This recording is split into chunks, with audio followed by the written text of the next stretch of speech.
Hey, Mom. What was the war like? You talk about the war in Laos? Yes, Well, because we'll we we'll get to the other ones. well we live in the city, so we did not really see the wars going on. Um, they did have some couple time that they have coups in the city, and I remember that um, the T-28, The airplanes. the airplanes, they drop bombs in the cities, and so I remember my uncle. We were at the private school, and one of my uncle, when he heard about what's going on, he rode the bike from his college to our school and pick us up. But Is this Grandpa? no, that's his younger brother, Okay. the one that's still in Laos. Yeah. And so we basically could not get on his bicycle with him. So we basically ran behind his bicycle and we make on the way home. What was that like hearing those airplanes overhead, It's scary. I think I was only maybe 6 or 7. and then hearing the bombs going off Yes. like Mm. that close to the city? Yes. You pretty much like everybody runs pretty chaos. Everybody's running everywhere. All the students were running everywhere. We were lucky that my uncle was really thoughtful and pick us up. Yeah. We don't learn about that in American history Right. about what happened in Laos and the U.S. involvement there. Um, and you said something to me a couple days ago.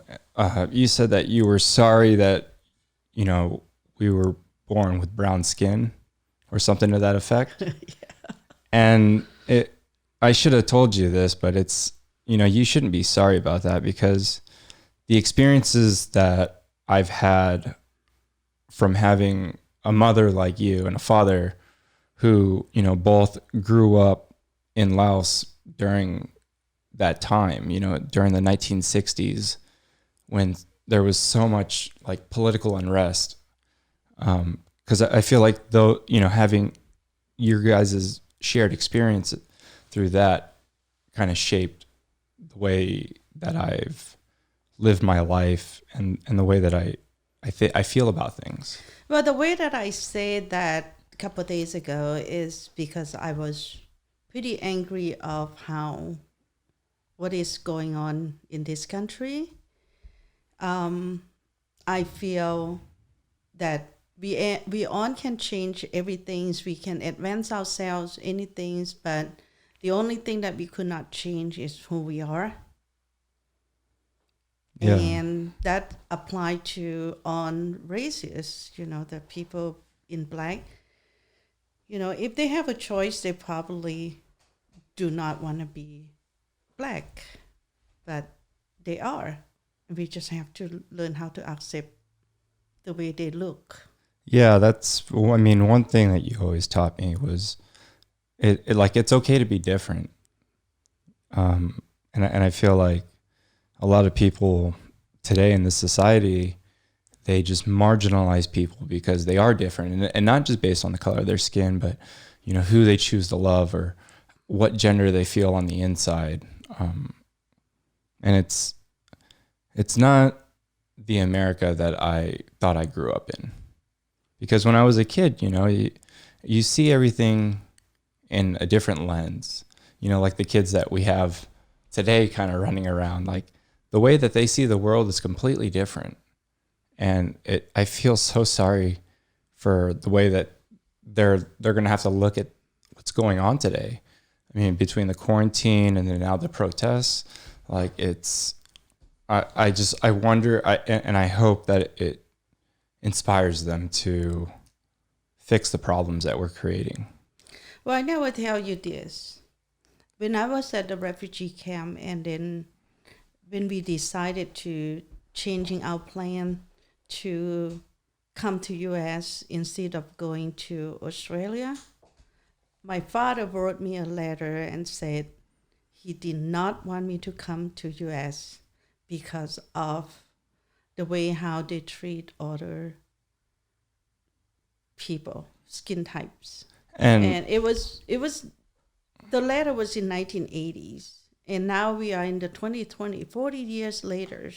Nothing really changed in U.S.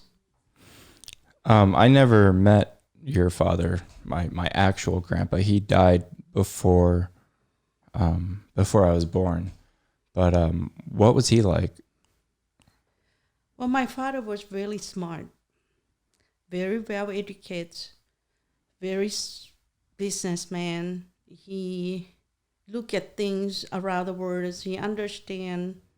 He understand a lot of things. I mean, he's amazed me. He was half Chinese and half Thai. No, he is 100% Chinese. His parents migrated from China to Thailand, and so pretty much, he's pretty much 100% Chinese, but he's grew up in Thailand. So I don't have any Thai in me. Not the actually Thais. You know that when you grow up in Thailand, they make you, even if you're Chinese, you have to change your last name to become Thai last name. Yeah, I'm just talking bloodline. So No, actually, we have. I'm a half Chinese, and which makes me a quarter. you're a quarter. So. And I feel like I got a little bit more Mongolian, but we'll get to that later. Well, I think it's probably be fun to, maybe we can do some kind of ancestor. Yeah, So think about it. You know how I feel about submitting my information, and I think I'm gonna do that. I think that's up to you to decide. But going back to Grandpa, how did he meet Grandma? Well, after he got divorced in Bangkok, he decided to travel around the world, and he did. Just push this microphone a little bit closer. Which is he did, and then he want to settle somewhere far away from Thailand, so he went to Laos, and then he was. He has a lot of friends in the high ranking in governments, and so I think in the late 50s he went out to my mom's town, which is pretty small, remotely town. What's the name of it? Napo. You say. And it's in, we go to Wang Biang. So it's about 6 kilometers from North of the capital. North of capital. And so he went out there with his friends to do some kind of campaign. And then my mom was beautiful girl in town, and she brought she's part of the hosting that high ranking of people. So my mom had to bring the flowers to my father. So this was like a big welcome party. Yes, and so then my dad said to his friends that he would might marry my mom. What year was this? I think it's probably 1957, 55, 56. And then the marriage was pretty quick. Prearranged, yes. And what was the environment like in Laos in the 50s? it was pretty, when you think about the 50s, you think that there's I wasn't born yet, but I think about Elvis. It's more like, it's kind of like that, but there's not a lot of car. People pretty much live in the farm. I mean, the more farmer than people live in the city. So. What was it like growing up in Laos? Well, growing up in Laos for me, is because of I was born in the capital city before the communists took over. 1964. 1964, and so at that time, everything's went really smooth. My dad was a businessman, and so we're doing pretty good. We consider to be like middle class. And you have 4 sisters. And I have 4 sisters. We went to. You're right in the middle. I'm right in the middle, and we went to one of the best school, in the city, and so pretty much we went to learn French, and then in the afternoon, my dad paid a private teacher to teach us how to speak Chinese. And do you remember any of that? I can still speak a little bit. I mean, I can pick up some words and things like that, but I wasn't really, French or Chinese? I think both. I think I'm more. I would remember French more than Chinese because I wasn't really paying much attention for the Chinese class. I see where I get it from. Yeah, it was hard. It was a hard class, and the teacher did not speak Laotian at all. So she speak Chinese and English. Her husband speak Chinese and French, and they migrated from China during the war. The communists took over China. Their revolution. Yeah, their revolution. So they moved from there. I mean, they have pretty. Because at this point, what was the government like in Laos?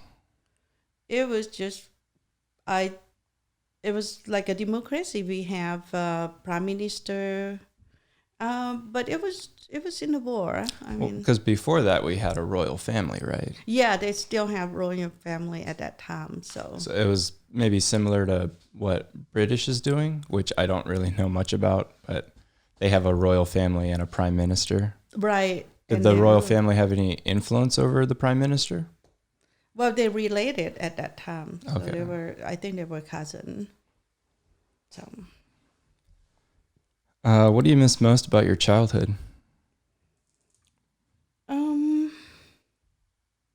Because I've heard some stories about some parties and of you skipping classes. Well, now it's this is all happened after the companies took over. When before the communists took over, we go to school, we come home, eat our lunch, and then later on we went to Chinese school and then come back home and study. I was quite young, and once in a while my mom would allow me to ride my bike to see my friends, and that was fun. I mean, just a kid things. And what sort of things would you guys do?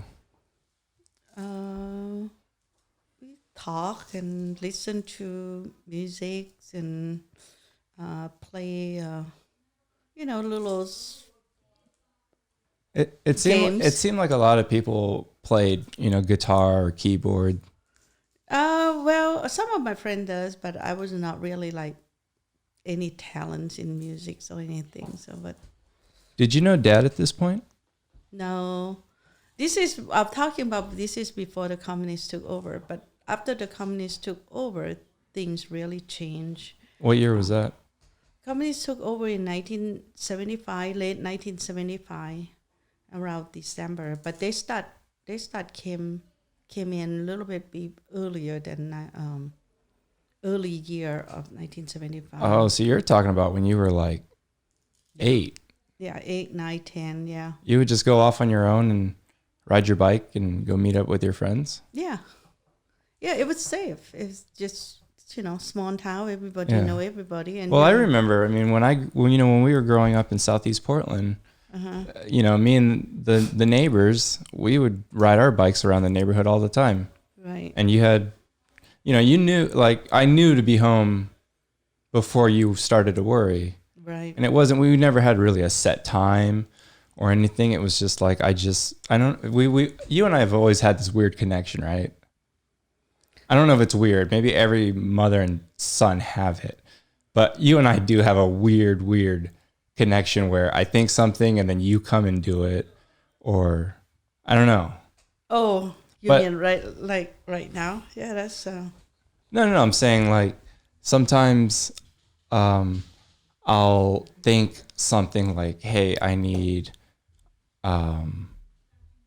I need some water.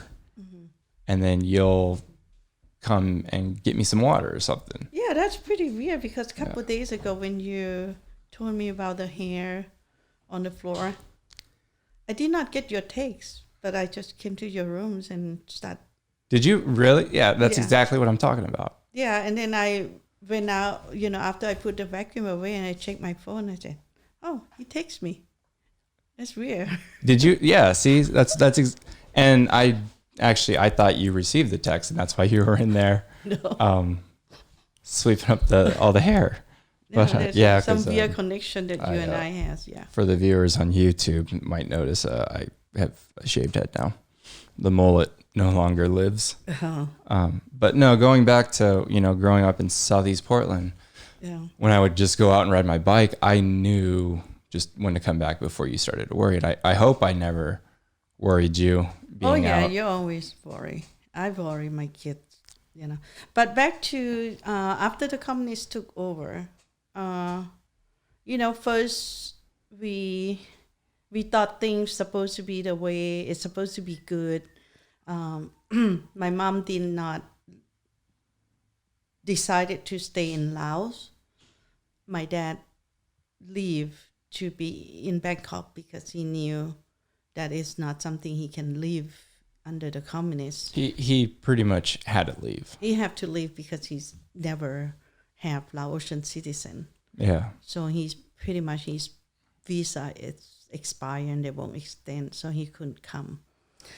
So like at the time they were really just trying to kick out a lot of the foreigners. Oh yeah, they pretty much 100% no foreigner.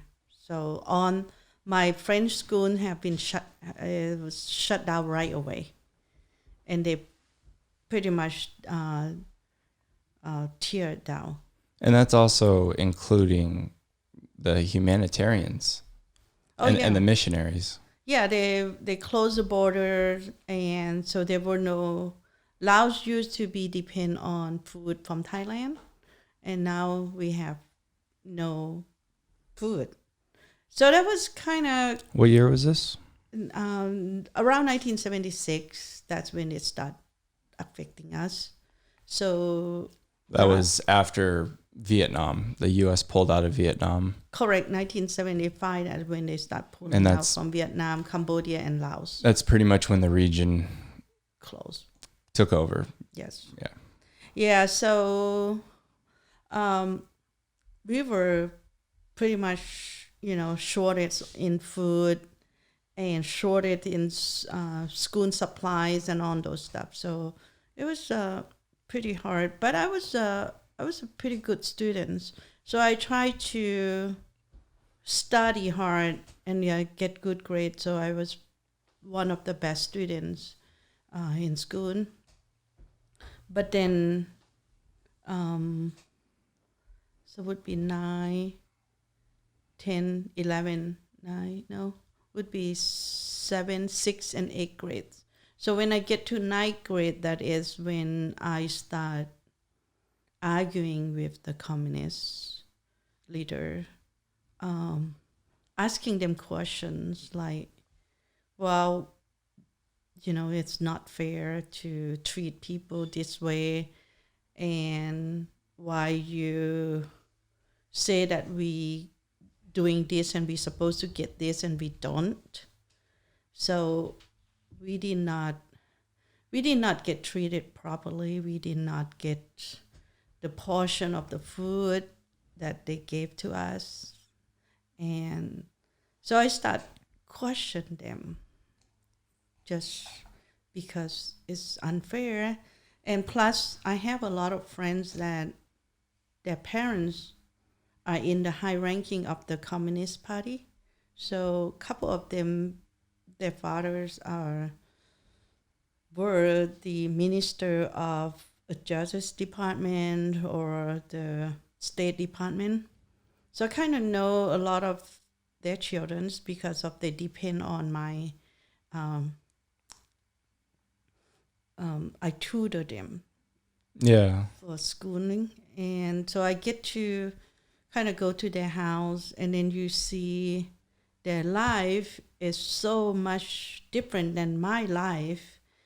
And so I started questioning. You suspected that there was maybe some corruption and that they were keeping some of the food that they were supposed to distribute for Well, themselves? they would get the food before they distribute it out to other people. Yeah.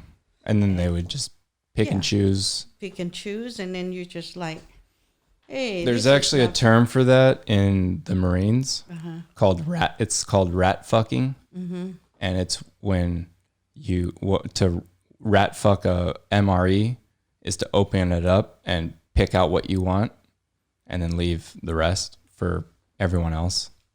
Yeah, so at that time, it's just like I am not in for school anymore, so that's when I start skipping school. I see where I get some of my rebellion from. Yeah. Yeah, so I did skip a lot of school, but Hey, I still maintained pretty good grade though. Before all that happened, what did you want to be when you grew up? I always have my eyes on financial and accounting. Yeah. And because I want to follow my dad's step. So, and then I never pursue it because when I come to US, it was really, really hard to go to school and learn English and then try to really focus on this career. So math was easy for me. Well, it's a universal language. Yeah, math was easy. And then I got into computer programming when I was in high school. Yeah. And it was easy too. This is what, in the 80s? Yeah, this is in 82. We'll get back to this, but let's rewind it. When did everyone decide to leave?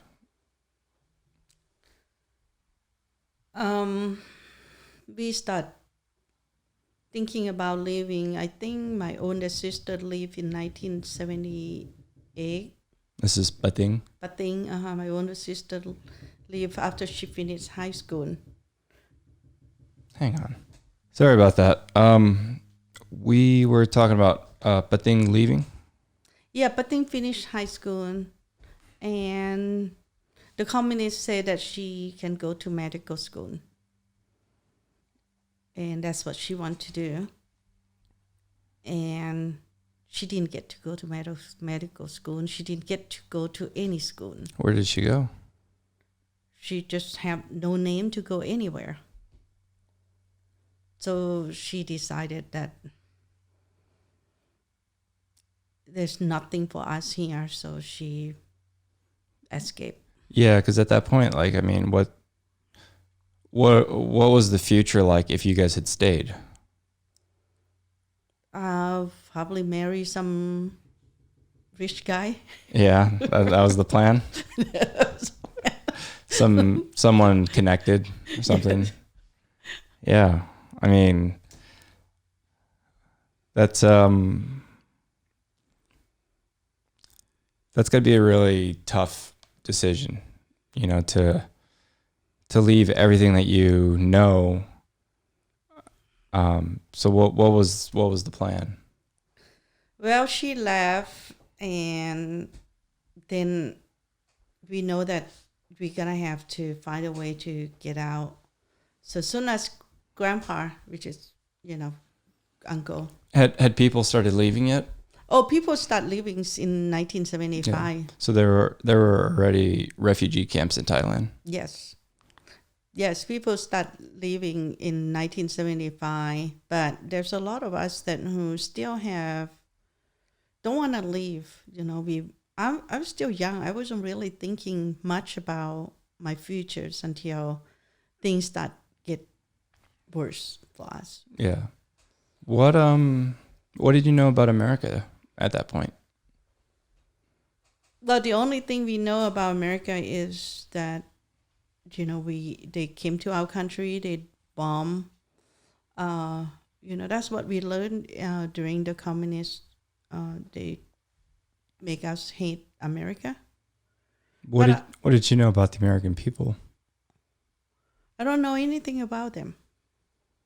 I guess what I'm trying to ask is like, what was your image of the American people? Well, you have to remember in 1975, after the communists took over, there were no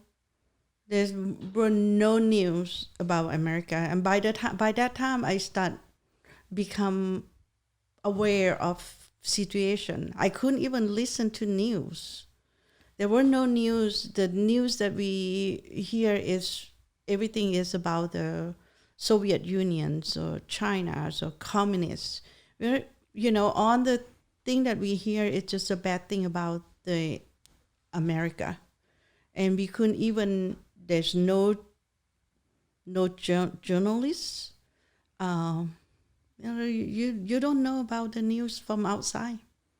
Did you know anything about the outside world? No, not at that time. Yeah. Very, very little. Because at that point, you were on the communist side of the Iron Curtain. Correct. So to speak. Well, they really close. You just could not even listen. You don't have the news stations. If we want to hear what is outside, we have to turn on the radios, very low volumes, to listen to it. Were you able to pick up some of the broadcasts from like Thailand? And yeah, we can get some broadcasts from Thailand, or we can get the American Voice radio. Yeah. And is that Robin Williams? No, I think it's they call WOW now. So VOA or something like that. Voice of America, yes. They still have it in Washington, D.C.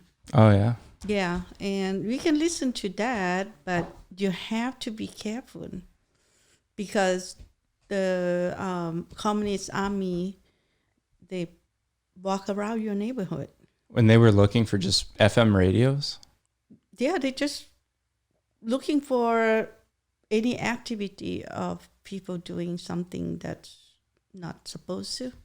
It's really amazing how information, when you suppress information, you can control entire groups of people.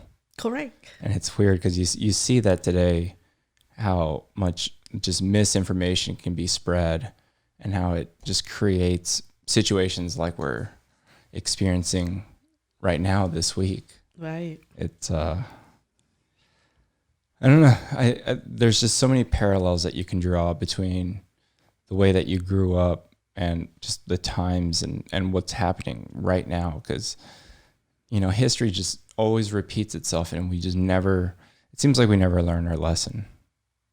And that's not just Americans exclusively, it's humans.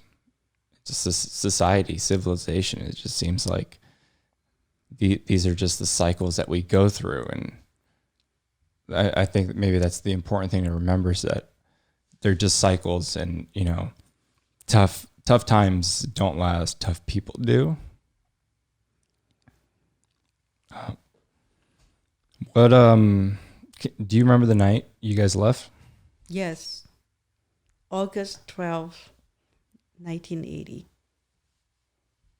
That's when I escaped from Laos. Can you describe what it was like leaving? The journey? After we decided I'm going to live with my uncle, which is, we call him Grandpa now. He just got released from labor camp. And what was his role? What kind of job did he do before that? He was a policeman, and he was working at the immigrations department. And so he was sent to re-education camp because he had associations with the old government. Correct. So, yeah. So after he got released, he just knew that he have to leave. And he have two kids, Anna and Tong. And then he want to have one more person to come with him.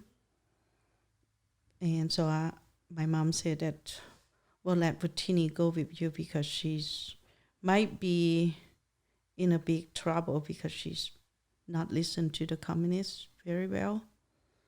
So he picked me up from my house, and I'm not supposed to take any clothes, so he allowed me to take 2 sets of clothes with me. And I don't really have any money or anything, so just little money. He picked me up. We came to... Did you grab anything else? No, that's it. No photos? No. Nothing, no personal, just clothes? Just 2 sets of clothes, yes. And the next morning, we went to take the bus to the southern part of Laos, where the Mekong River is very narrow. And so we took the bus there, and as we rode the bus, the army stopped us, and they came in to search the bus, and they said that there's some people is planning to escape. And they have a photo of that person. So they did not find any match. So we got to the town probably about noon. And then we have to walk. How long was that ride? That ride, well, it was not far, but, the road in Laos was very bad. So it was about maybe 4 hours ride. And then we got to that town, we got off, and then we got a bunch of people got off at the same time too. We kind of said, what is going on? So what happened is those people are planning to escape as well. But we went into town and we met with a guy who's supposed to guide us to take us to the other side of the river. Yeah. And essentially like a coyote today. Right. They have them on the border between U.S. and Mexico. Yes. So he told us that about 7:00 at night we will be take off.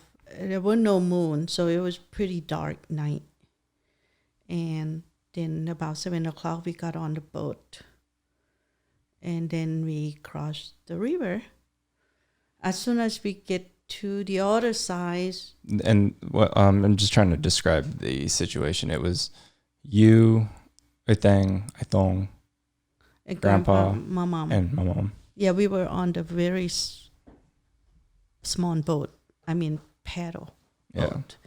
Yeah. And it was 5 of you, and how many on the boat? Just 5 of us in there. And then as we get closer to... I imagine Grandpa was pulling the oars. Yeah. Well, we got the people who's also in the boat to paddle. Yeah. And as we got closer to the other side, the boat flipped. And then we start here shooting. So... What side of the river was the shooting coming from? From Thailand. So there were people on Thailand side start shooting at us, and we told them that we are refugee. We're not enemy. Was this the Thai military? No, it actually is Lao military that hiding in that area. On the Thai side? On the Thai side, and they basically want to rob us. Were they anti-communists? They're anti-communists. But they still wanted to rob. Yes. Laotians. Yes. They was asking us if we have any money, and we said, no, we don't. And then the people in Thailand heard about the gunshot. So they all came, and then they say, no, you guys don't touch these people. We're going to take them to our house. But at this point, we did not know who we can trust and who we cannot trust. So we're going to have to go with these people. And they take us to their house. Did Grandpa or my mom have anything else with them? You mean as far as? Other personal possessions or firearms? No, we just have clothes. And so we got to their house, and they say, you guys must be hungry, and they feed us. This is just a Thai civilian? Yes. They feed us, they give us, they told us to go take showers and all those stuff so we'll be able to fresh up. And then the next morning, they took us to the police station. And so we were staying in the, like a gazebo in front of their station. Yeah. Oh, I think the only thing that Grandpa and my mom took with them is their, the mosquito net. Yeah. So we were at the gazebo with zillions of mosquito, but we have the net. That's very insightful of them. Yeah. So we were there for a couple of days, and the people in town come and talk to us, and they just said to me that you are not going into the police station alone. They will rape you. So at that point, I start acting like I'm pretty dumb girl. Yeah. You know, you're just not going to dress up or make you look pretty. You're just like, oh, okay, I'm just going to be an ugly person as possible. Yeah. So, yeah, we stayed there, and then we got transferred to refugee camp. How long were you in the refugee camp? Well, we were in the refugee camp a little bit over 5 months. That's when we, after you in the refugee camp, you start doing paperwork to submit to go to other country. And this is just one of multiple camps throughout Thailand? I believe there might be 2 or 3 refugee camps in Thailand, but this is one of the biggest one that they have. Do you remember how many people were there? Oh, thousands of people there. And it was Mostly Lao? mostly Lao. There's some Hmong in one section. Any Cambodians? No, this is just only Lao. Cambodians were in a different... In the different camps near their border. Um, And there were, we got food from the UNICEF. Every Monday they might give you some rice, and then Wednesday they give you some fish, and then Friday they give you some pork. What sorts of things did you do to pass the time? I went to take some English class, and but it was not because when I was in Laos I already started taking English. So when I came to refugee camp and taking English class, was the class that they have there was not advanced enough for me to learn anything. So pretty much, your Kiao time is like, okay, you need to figure out when are they going to open the water for you. Then you can put the bucket in the line, waiting for water. Yeah. And then bring the water into your camp. And then maybe the next morning you can do laundry, by hand, and then dry the clothes. And so all the things that you kind of pre-arrange what we're going to be doing. So it sounds like you never really had time for yourself. It seems like all your free time was, you had to put your attention to just how to survive. Correct. Yeah, so if they give, there's no refrigerator. So if they give you the fish, you have to learn how to be able to preserve the fish. If they give you pork, then you have to learn how to preserve pork for the next day because... What sorts of methods? Well, making dried fish or... Badak or, salty fish. Yeah. Yeah. You can say it in Laos if you need to. Okay. Yeah. No, this is a bilingual podcast. Okay. So if you need to go back to your native tongue, Okay. you're more than welcome to. We can welcomeเราก็ได้ Okay. กันอยากเว้า When did you know you were coming to America? And where were your sisters at this point? So at this point, my older sisters already went to Australia. And the plan is to go to Australia. But then Australia representative there told us that it would take 2 years to get into our case and then get to go to Australia. And then because of Grandpa was working for the U.S. government before when he was working in the police department. And so America said, well, we'll take you right away. And you'll be going to America right away. And plus, Grandpa has his best friend that live here in Portland, Oregon. Brian's uncle, Dr. Pradit. So he's willing to sponsor us here. Yeah. And he wouldn't be able to get us to U.S. right away. And Grandpa want to make sure that his children get to go to school instead of wasting 2 years in camp. How old were they at this point? I think Tong was 4 and On I was 6. So we need to get those children to school right away. Yeah. So I said, okay. I've learned that's when their minds start clicking and they start remembering things. And that's really when it becomes important to make sure that they understand how the world works. While we were waiting to get an okay to come to U.S., Satoy escaped, she's my younger sister. She escaped from Laos. And now... Where was Grandma?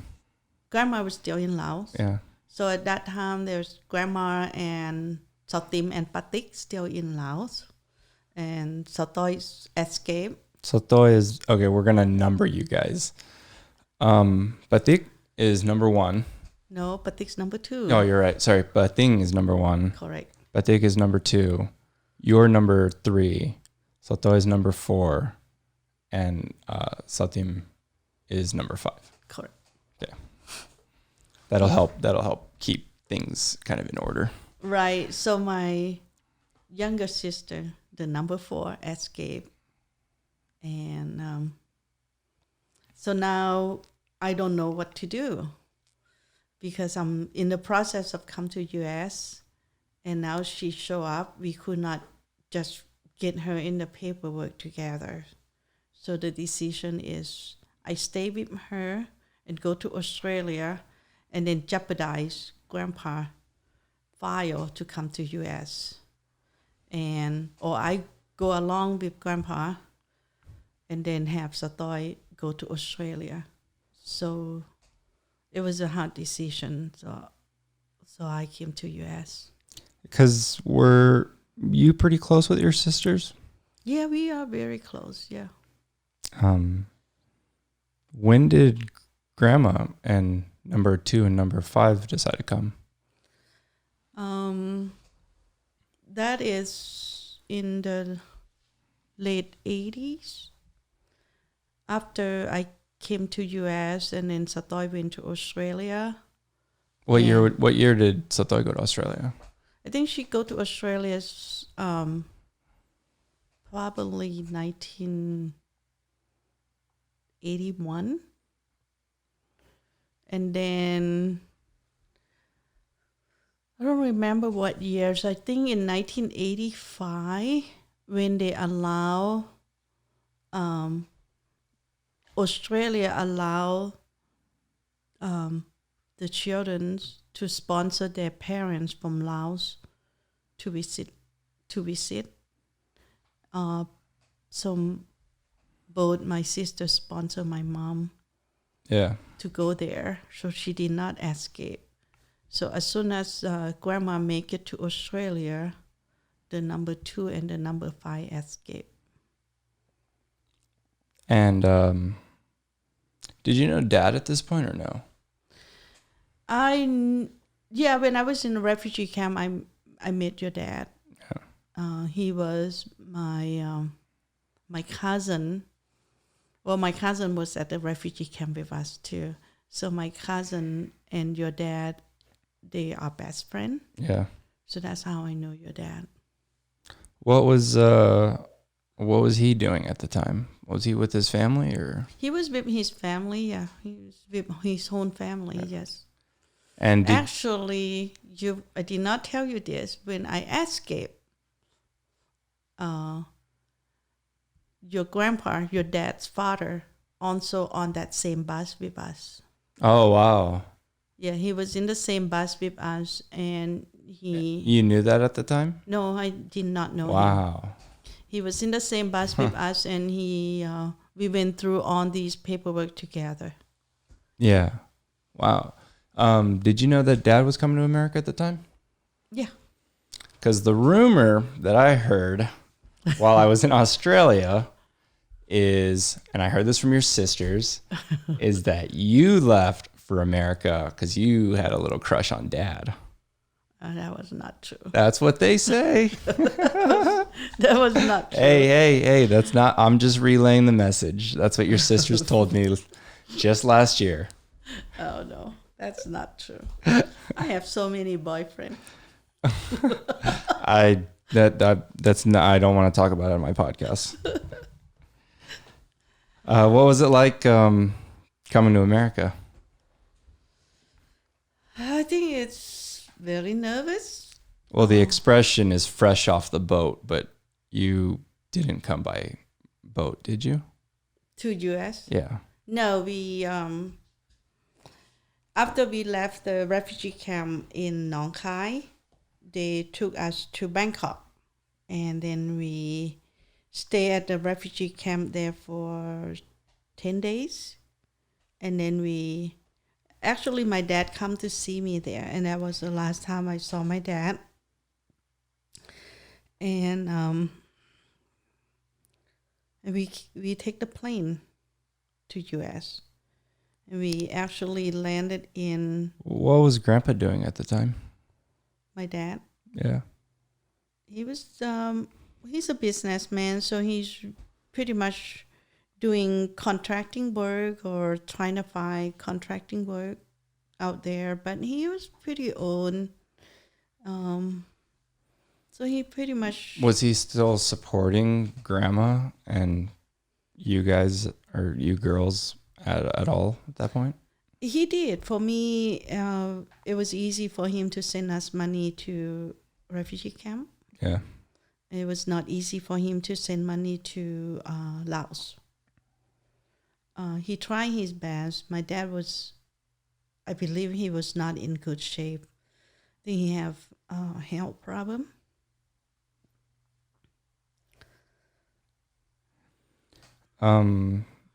So the last time you saw him was just at the refugee camp in Bangkok? Yes. And then we came to California. You got on a plane for the first time? For the first time, landed. What was it like flying for the first time? Well, we were on 747. It's a big plane, so yeah, it was, Did you go through airport security and through the Bangkok terminal or? No, they actually take us in the bus and we just pretty much from the bus to the plane. Right on the tarmac? Yeah. And then up the stairs? Yeah, we did not go through the airport or anything. So we just from the bus to... Did you get to pick your seat? No, we actually did not get to pick up seats. We have the assigned seat. Yeah. So we actually is a one-way ticket. Do you remember who you sat next to? Sit next to Anna, I believe. Yeah. Yeah. Yeah, it's just our family. Did you have window or aisle? I think we have the middle seat. Oh, man. Because there were 4 of us. Yeah. There's 5 of us. I think that was just do you perfectly. remember who had the window? I think Grandpa did. Of course he did. Yeah. I think when we got to Auckland, we have to stay in the... Did they serve food on this flight? Yes, they serve food on the flight. Do you remember going to the bathroom on this flight? Yes. Remember go to the bathroom on a flight. Was there a movie? Yes, there's a movie. Do you remember what movie? No, I don't. Oh, was it? It was probably in English. In English, yes. And we see a lot of people sick. I'm curious to see what that in-flight movie was. Oh, it was... I think the plane was kind of chaos too. That's got to be... I mean, that's got to be when you've crossed over the Iron Curtain, right? I mean, I always try to look at things in metaphors, and I would say that flight would probably be the moment that the curtain was lifted. Yeah, I believe so. Would you agree? Yes. So when you landed in Oakland, what happened next? They take us to where the refugee will be staying. I think it's a Huntington's Air Force Base or something. So it was a own Air Force Base in San Rafael. Yeah. And as we going to sleep, we were like a bunk bed. We have a room and a bunk bed, and then one of the staff. Because this is 1981. 81. Yep. March 24th. Yeah, wow, that's not that long ago.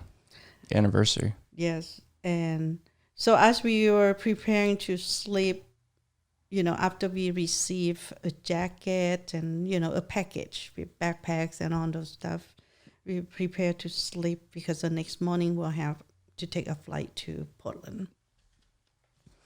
And one of the Laotian staff was checking on the refugee.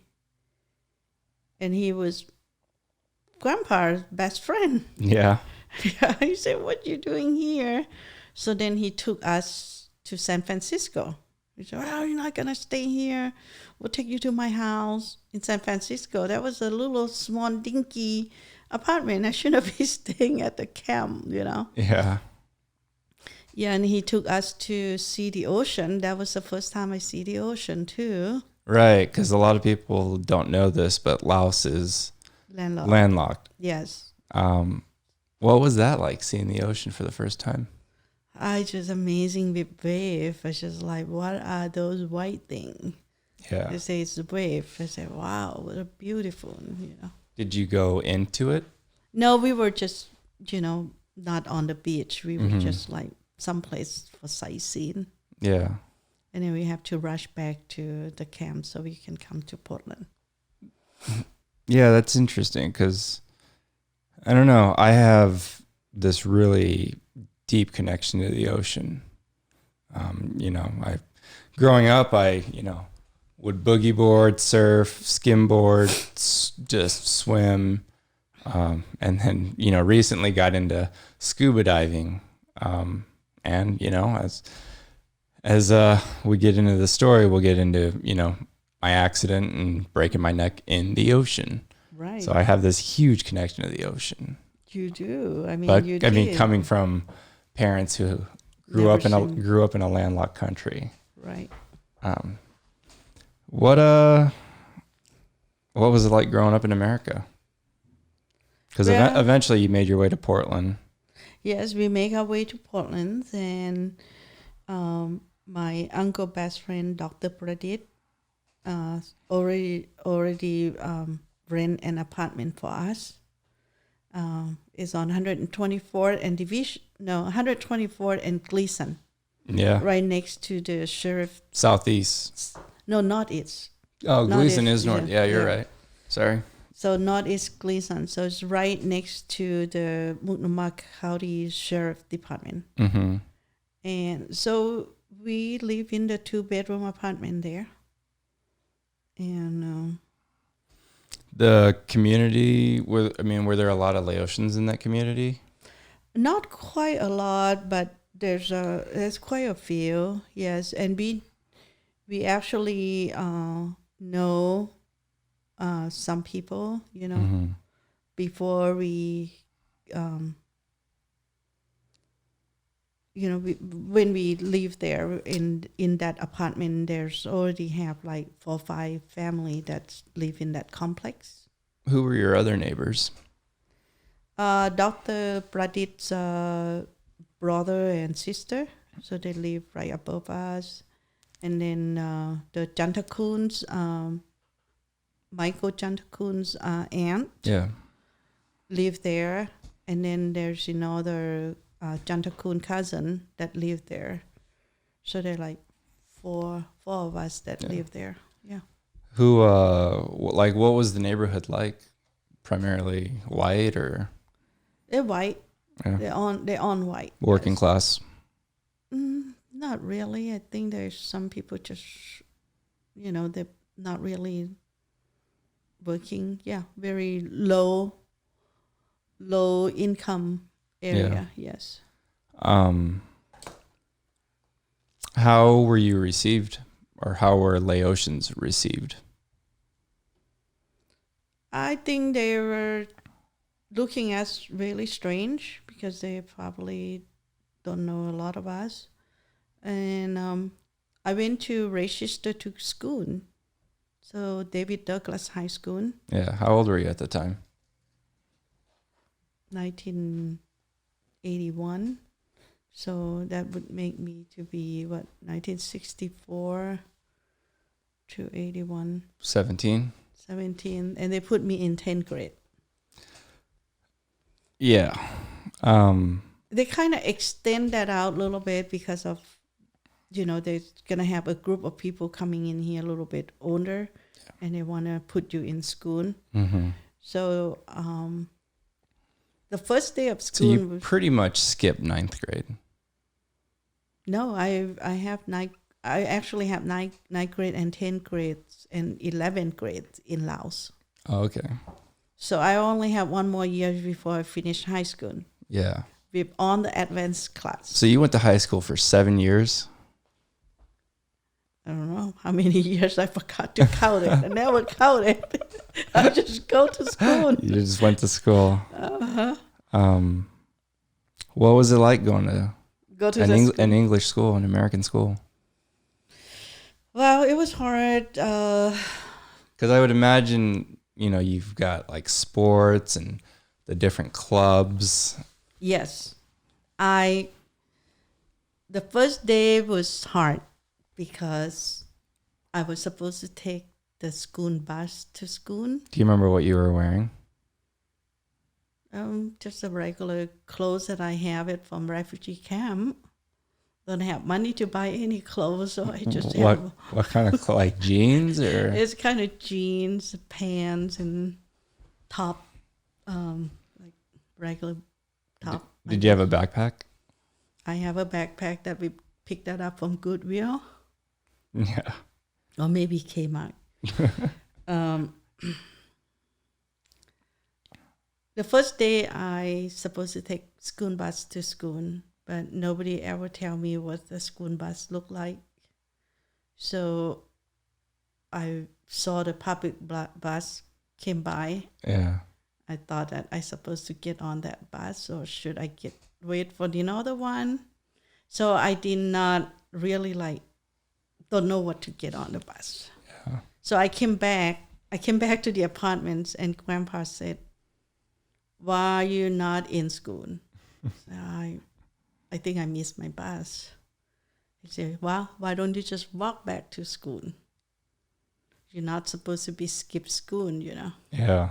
Walk back to school. I just been in America for a week. I don't know how to get there. So he said, "Well, just walk. You're fired." So I walked to school, and so finally I find a school at 2:00 in the afternoon. You were late on your first day. I've been walking for 5 hours by school. All over Portland. On over that area. Did you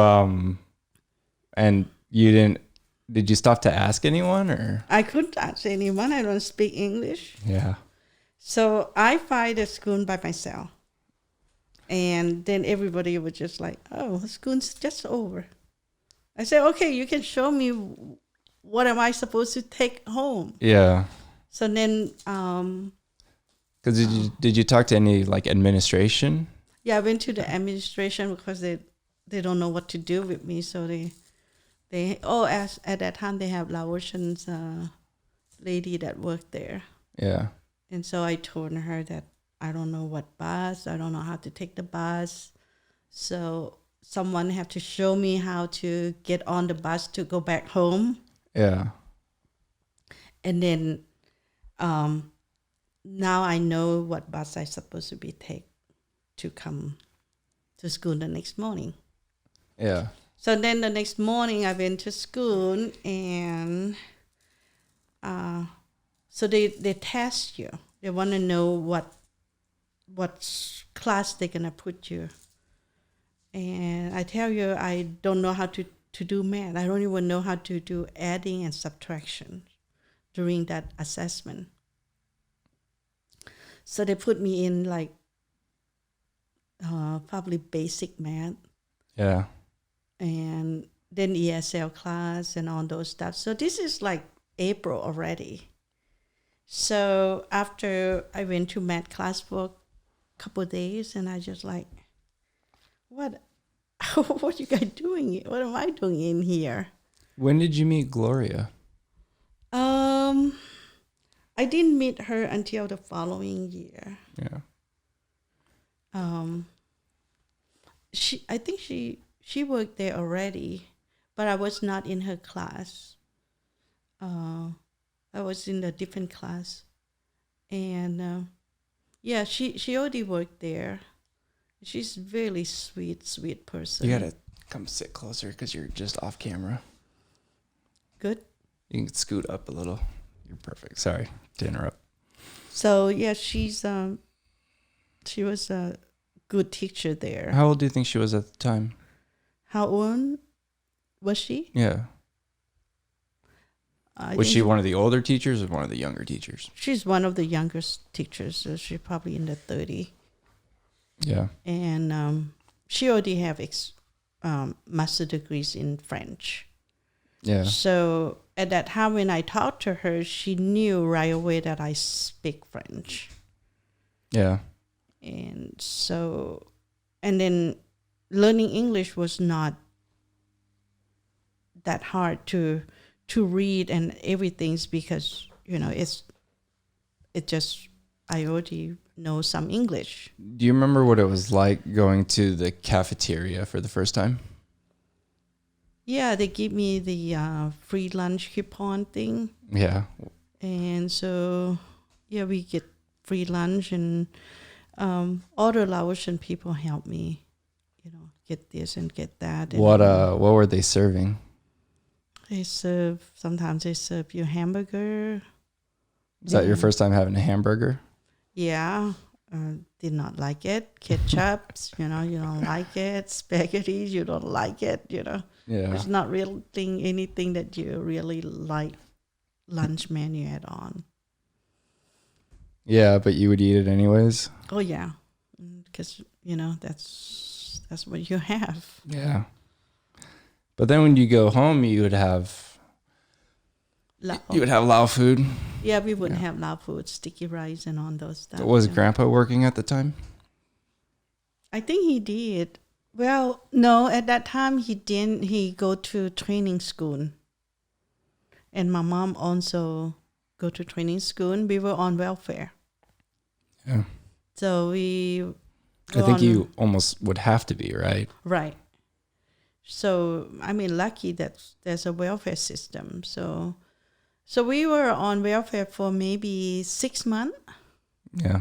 And then my mom got a job as the interpreter. Yeah.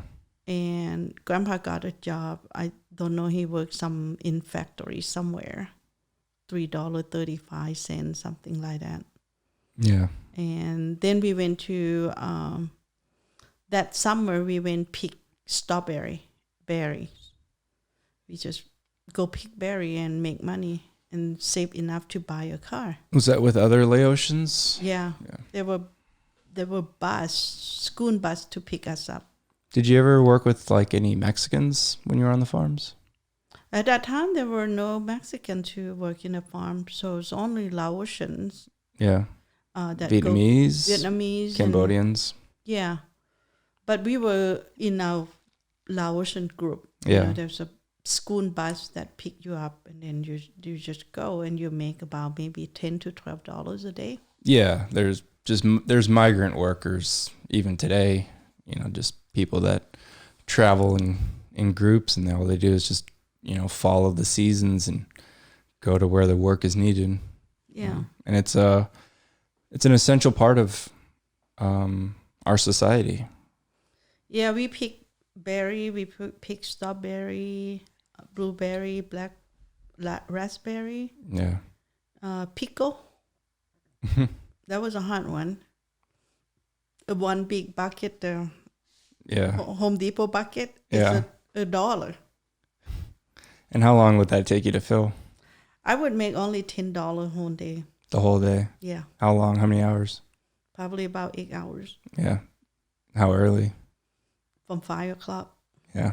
Yeah. Did you have any other jobs during high school?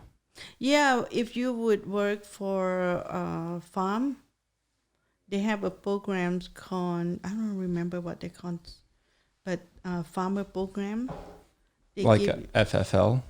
No, they give you a job that you can work in the office.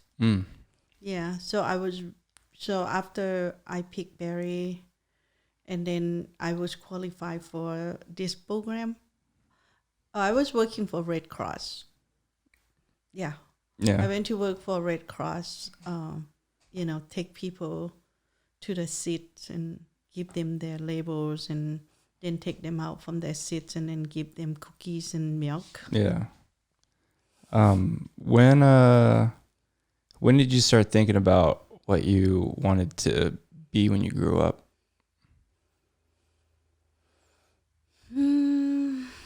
Well, I always have to think about what am I going to be when I grow up, because, I don't really have a parents here or sibling here to guide me.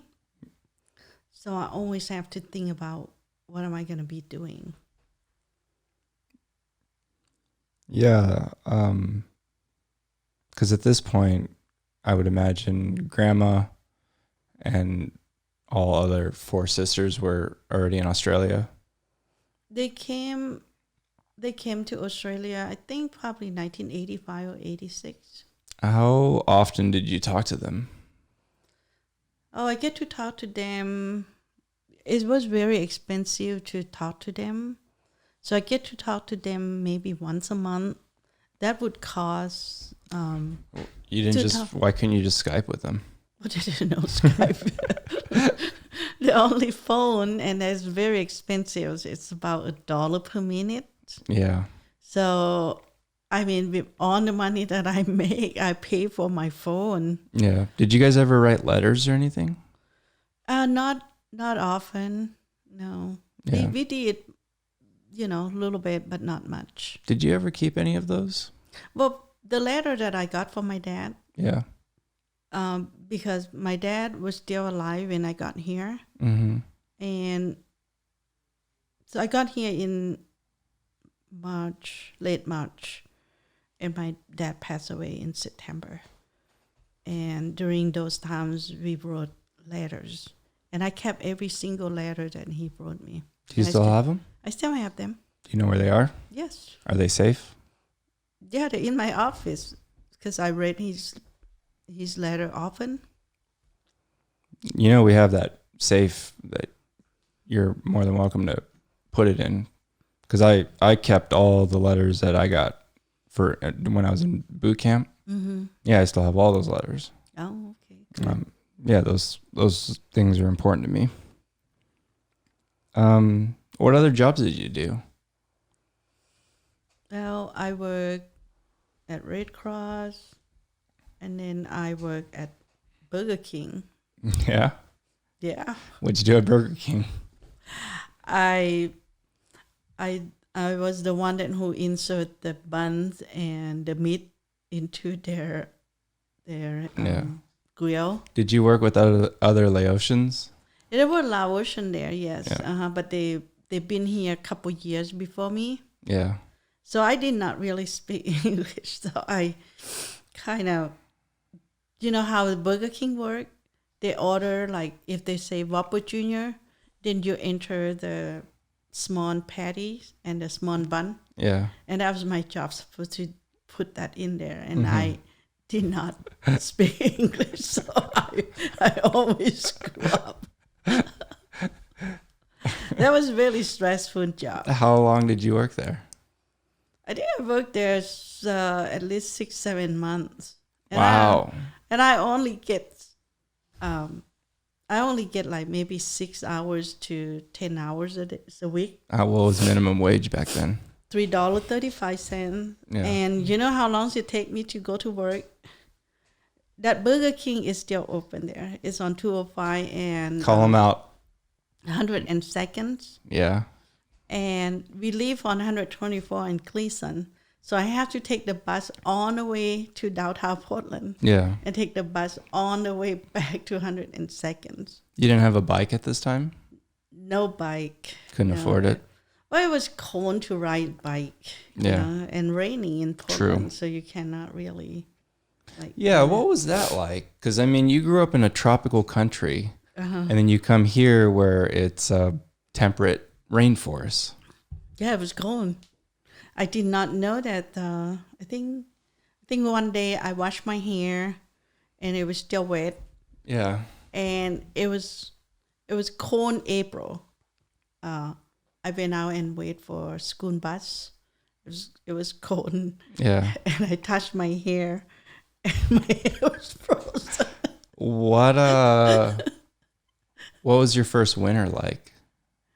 That was our first winter because it was, for some reason, it still have snow. Yeah. So yeah, April. So you guys arrived and we had a late snow. Snow, yes. Yeah. It was like What was it? beautiful. Yeah. What was it like seeing snow for the first time? It was just amazing. It was feel like a magical. Did you guys throw snowballs? Oh yeah, we went out to the front yards and we built snow and those stuff. Build the snowman? Yeah. Yeah. Take photo, Yeah. I think I might have seen old photos of that. Yeah. Where was Dad at this point? Your dad was in Minnesota at that point. Yeah. Because a lot of Laotians ended up in places like California, Minnesota, Right. Oregon. Well, he has a sponsor there. His uncle already lived there. Mm-hmm. So he get to go to Minnesota. Yeah. And his older brother, the oldest brother, Uncle Sin, he was already there. So Yeah. When did you meet him, or when did you get back up with him? we just only write letters. I think we just write letter back and forth Yeah. from that time. So pretty much. Yeah. Because I mean, what did you do after high school? You mean working? Yeah. I mean, did you go to college or? Oh well, I got married when I just finishing up the 11th grade here in Portland. Yeah. And then I got married August 23rd, 1983. And I moved to Colorado to be with your dad's family. Yeah. And then I went to continue to school there. So I went to Westminster High School there. I finished my high school there. And then... Oh, so you didn't actually graduate from David Douglas? No. I didn't know that. Yeah. You graduated from Westminster High School? Yes. In Denver? Yes. And then I went to... so the reason we're doing that is because if I marry him when I finish high school, then if I go to college, I have to be non-resident. Yeah. So I go there, got married before, kind of early, and then moved to Denver, and then went to University of Colorado. Mm-hmm. And I was major in computer science and minor in mathematics. Yeah. What was it like living in Denver, Boulder? We live in Boulder. It was Boulder was very expensive. Very expensive. We did. We go to school and work. Because you were there with Dad and his family? In Boulder, no, we just two of us live in Boulder. Yeah. And his family live in Westminster. Okay. And I work as a janitor. I don't know that you know that. I've heard stories. Yeah, we were janitor. Work after school. Yeah. And it kind of give us the flexible. And and then the following summer, his family want to move to San Diego. And your dad feel like he need to go with his family. Can you get closer to the microphone? So he quit. He quit school. What was he studying at the time? He was in the electrical engineer. Yeah. Yeah. Was he playing music? Yeah, he always play music. Yes. Yeah. He played guitar. Is that what you liked about him? Not really. I mean, I'm not really like a music person. Yeah, you are. Oh, I could dance, but not like sing or anything. Yeah, but you like music. Maybe. I know you like the Bee Gees. Yeah. You like Tom Petty. Maybe. What kind of music were you listening? Were you listening to American music? In Denver? Yeah. Mix. We listen to American music. Your dad liked Pink Floyd and Bee Gees and all those stuff. And Did you listen to American music when you were in Portland? no, we listen to both. I mean, Laotian music and. All right, we need to get into what kind of American music you guys were listening to. Like I said, your dad listened to Pink Floyd and Bee Gees. Yeah. Yeah. Eagles. Yeah, those are the things that he listened, and then we listened to classic Lao music. Traditional. Peng Lao. No, the Lao music that they play before the communists took over. Oh, yeah. Yeah. How would you say that? Classic music. Maybe classic. Kum Lao? Peng Lao Dum. Peng Lao Dum. Mm-hmm. Okay. So, what was... So then you guys moved to San Diego. Yes. We moved to San Diego. What year do you think this was? 85. Yeah. What was San Diego like? San Diego was pretty depressed at that time. It was not easy to find a job. I was lucky to be able to get a job at San Diego District School and work with the Laotian kid at one of the elementary school in National City. Okay. And National City, maybe it's a border between San Diego and National City, but it's in that area. Yeah. So I worked there. Where were you guys living? We live in the same apartment with your grandparents and your uncle and aunt. So we live in the 2-bedroom apartment. How many people? I don't know. There were maybe 6 or 8 people there. How many bathrooms? 1.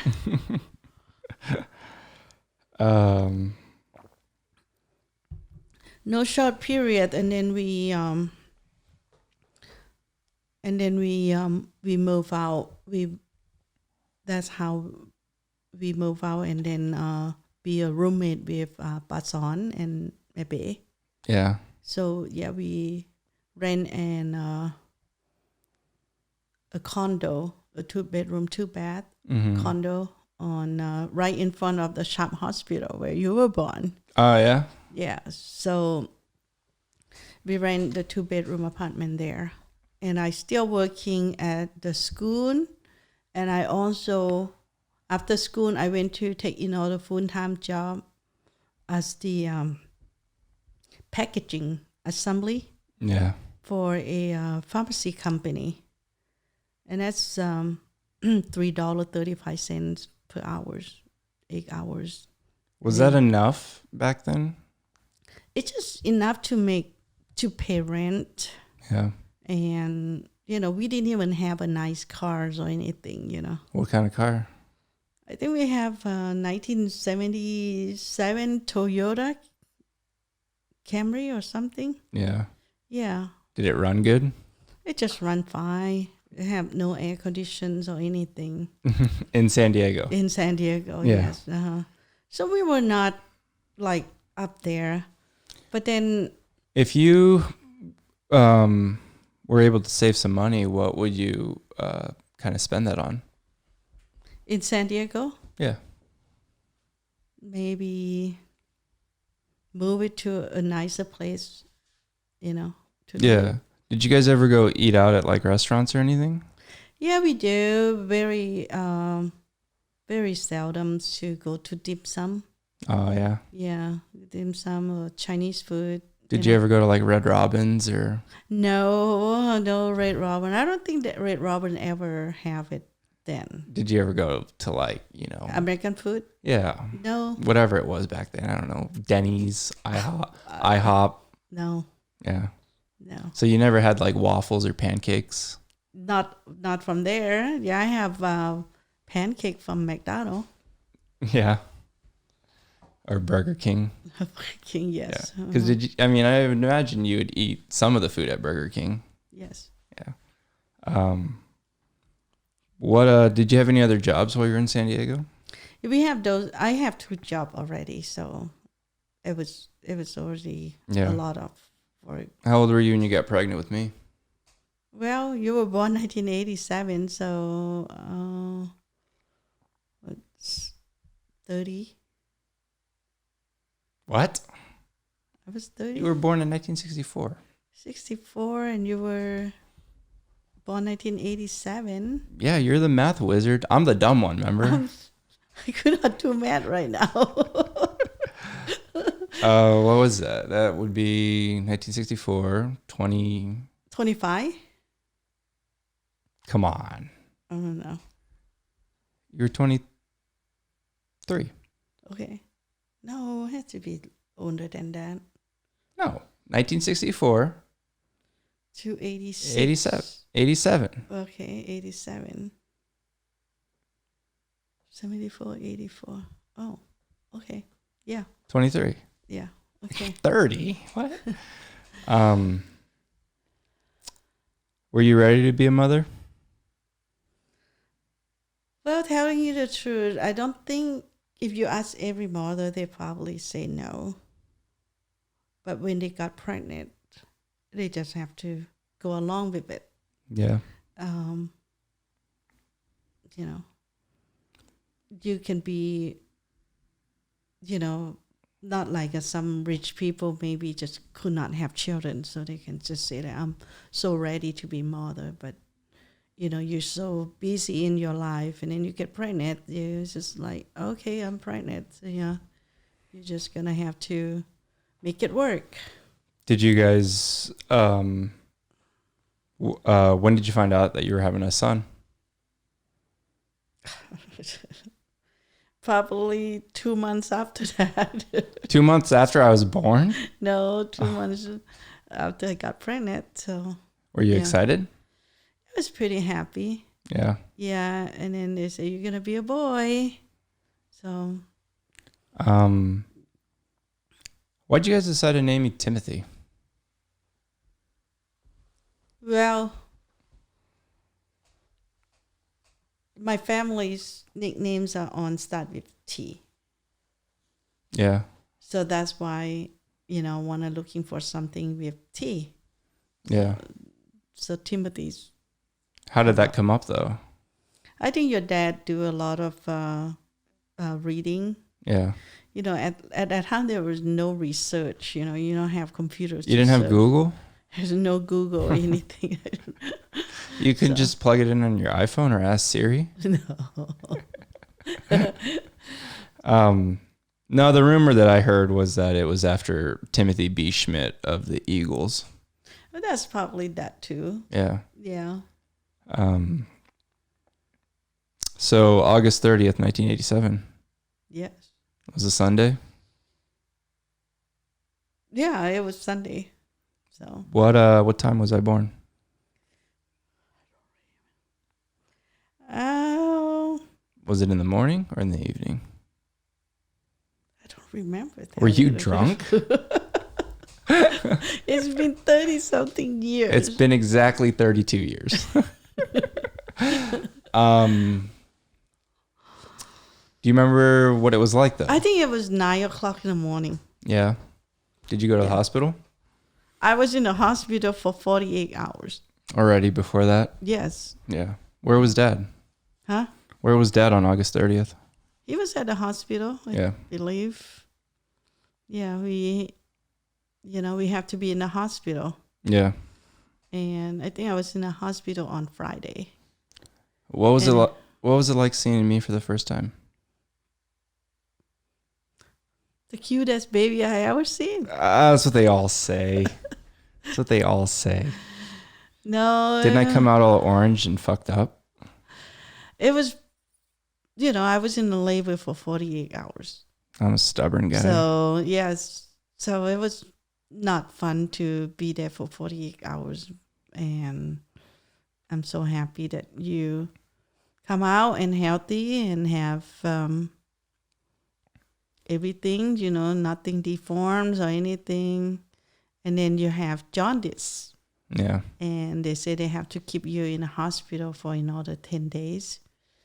And so you stay in a hospital for another 10 days. But that was pretty hard. Yeah. What was it like finally bringing me home? Oh, I was pretty happy, but then being a new mom, so, I don't really know how to give you a bath and all those stuff. I probably, You definitely dropped me a couple times. I did not. Never, ever. So.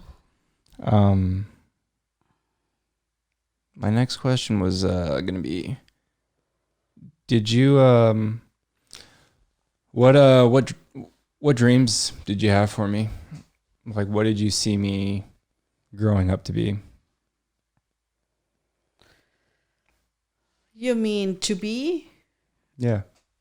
I just dreamed that you be a good person, be kind heart, independence, financially good.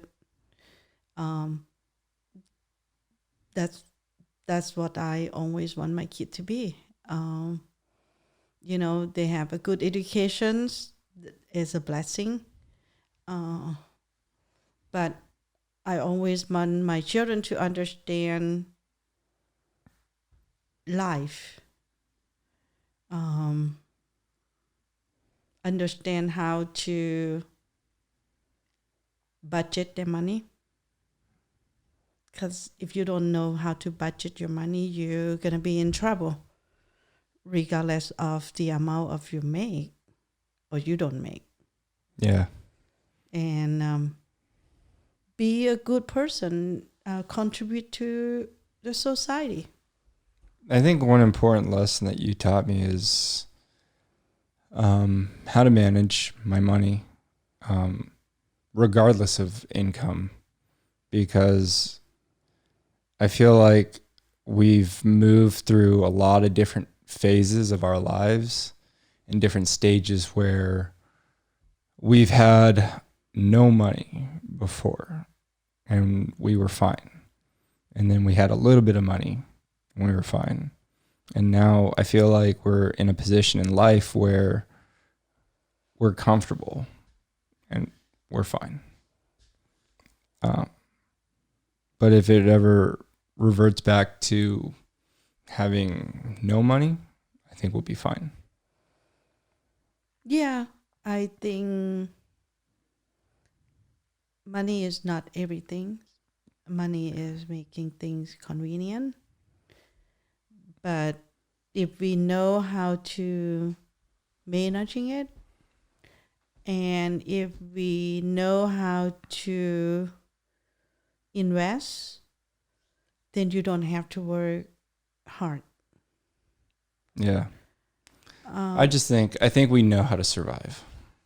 Yeah, definitely. I think it's ingrained in just how we grew up, how you grew up, and just from our collective experiences, we know how to get through hard times and good times. Definitely. How did we end up in Portland? Or how did you end up coming back to Portland? Well, after you born, working 2 jobs in San Diego is not gonna work to raise you. Yeah. So at that time, Portland have become a silicon forest. So more electronic companies have moved to Portland. So there are more jobs. So when I talked to Grandpa, and he said, "Come back home. You'll find a job, and then you have family to support you with your child." Mm-hmm. So that's when looking at everything, like there's no way I can work 14 hours living in San Diego at that time. And I don't have a good job. Mm-hmm. So that's why we moved to Portland. Yeah. Yeah. I think I flew here October 1st, 1987. Yeah. Did you move back in with Grandpa? I moved in to live with Grandpa at Grandpa's house. This is with Dad? Yeah, with your dad. Yeah. And then we remodel his basement. And then we live in that basement. In Holgate? On Holgate. Same house? Same house. Same house he's in right now? Yes. Yeah. I have a lot of good memories in that house. Yes. So we lived there for a couple years. And a lot of people have lived in that basement. Correct. After that, after we remodeled it. Do you remember up to how many beds there were in the basement? Oh, because the last time I was down there, there was like 3. 3 bed. I have not go down there. Mm. So it's a pretty big size room. Yeah. But, we learn a lot there. We rent an apartment right next door. Mm-hmm. And then right around At one point, we had 2 apartments there. Yeah, Grandma moved out and then she lived there too. Great grandma. And then we moved to, we bought our first house in 1989. Yeah. Alberta for $40,500. Yeah. Have you looked at the price of that house recently? I think it's over $300,000. Have you looked at the condition of that house recently? Yes. I feel like we took much better care of that property. I did. I take pretty good care of that property. Hey, we. Okay, we. Hey, who helped you water the roses? I know. Yeah. Every evening. Yeah. I was a good son, right? You are a good son. You take care of me. I tried my best. What was it like having Ted? It's really fun to have Ted. It was. Were you ready? Like I said, I never said I ever ready to have kids. Was it a surprise? It was a surprise too, yes. Is that your way of saying it was an accident? I guess. It was a surprise. Because that was in 1991. Yeah. It was. Yeah, Ted is, when he was little, he's a lot of fun. What kind of work were we doing at the time? I already work at PCC. Yeah. Precision Cast Park. I think my first job there was the assembly, working the assembly line. And I knew that there's no way that I'm going to keep working as the assembler. I have to. Because you pretty much were a laborer Yeah. your whole life up until this point with some administrative jobs. Well, I work at the school, so that's Yeah. pretty different. And, but getting a job right away when we moved from San Diego, it's important to have healthcare and all those stuff. So I take that job. But I knew that if there's other opportunity, I will take it. Yeah. And as soon as I find out that there's more room for me to change to a different position, I did. So whatever it takes, I went to talk to their manager, say, what would that take for me to get promoted to a different position? So they told me what I need to do. Yeah. They said I have to go take some more class, and I did. And how'd you have the time to do that? I don't have time to do it. I have to make time to do it. So it was not easy. I tried a different shift. I went to work graveyard so I can have more time with you and then go to school. And it was hard to work graveyard and then have a baby and go to school. But I did it. I mean, I move on and get a different positions and. Could you describe what your daily schedule was like during that period? Well, actually, when we first moved here in 1987, 89, pretty much like in the morning, I take care of you until your dad come home, and maybe I'll get some sleep. Because what was Dad doing? He's working. I don't remember what company he worked for. Some kind of assembly too. Mm-hmm. And we just, that's our life is involved with that. Working and pay our bill, take care of you. Mm-hmm. Did we ever go to like the beach or? Maybe just drive out there. Yeah. Yeah, to spend the night or something like that. No, we never do that. Then later on, I got pretty good position. I have a good job. Mm-hmm. Yeah. Do you remember what the first time you took me to the zoo? Yeah. I think I take you to the zoo when one of my aunts-in-law Mm-hmm. came to visit. Yeah. One of Dad's sisters? No. You remember Gatai? Yeah. Yeah, her mom came to visit. Okay. Yeah. So going back to, with, me and Ted, well, like what do you think the future looked like for us?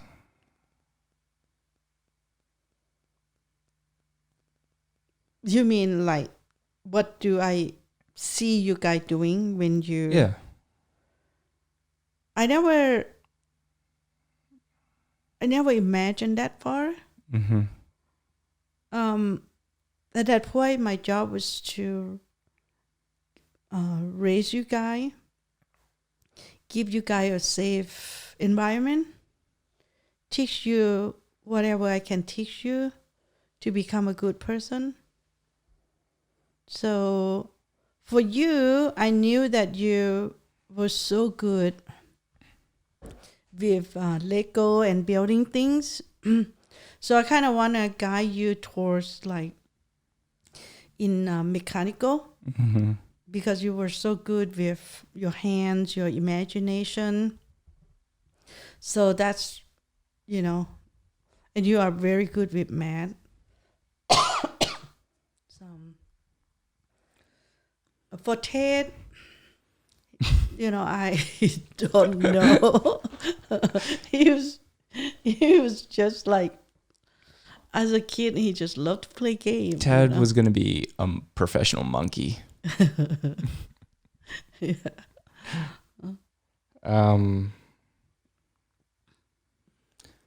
When did you and Dad decide to get divorced? Oh, I think late 1993. Yeah. Remember when he opened a appliance store Off a division. up on Division? So I think things. Why do I think that was the second one? Did he have one before that? Or was that the only one? I think that's the only one he has. For some reason, I remember something else, but maybe I'm... Maybe you went to where he worked. I mean, he had refrigerators at his house off of... what was that one? 116th or 114th? Remember the house that he had? Oh, he ran. He was renting one out. Kind of near Grandpa's house. Yeah.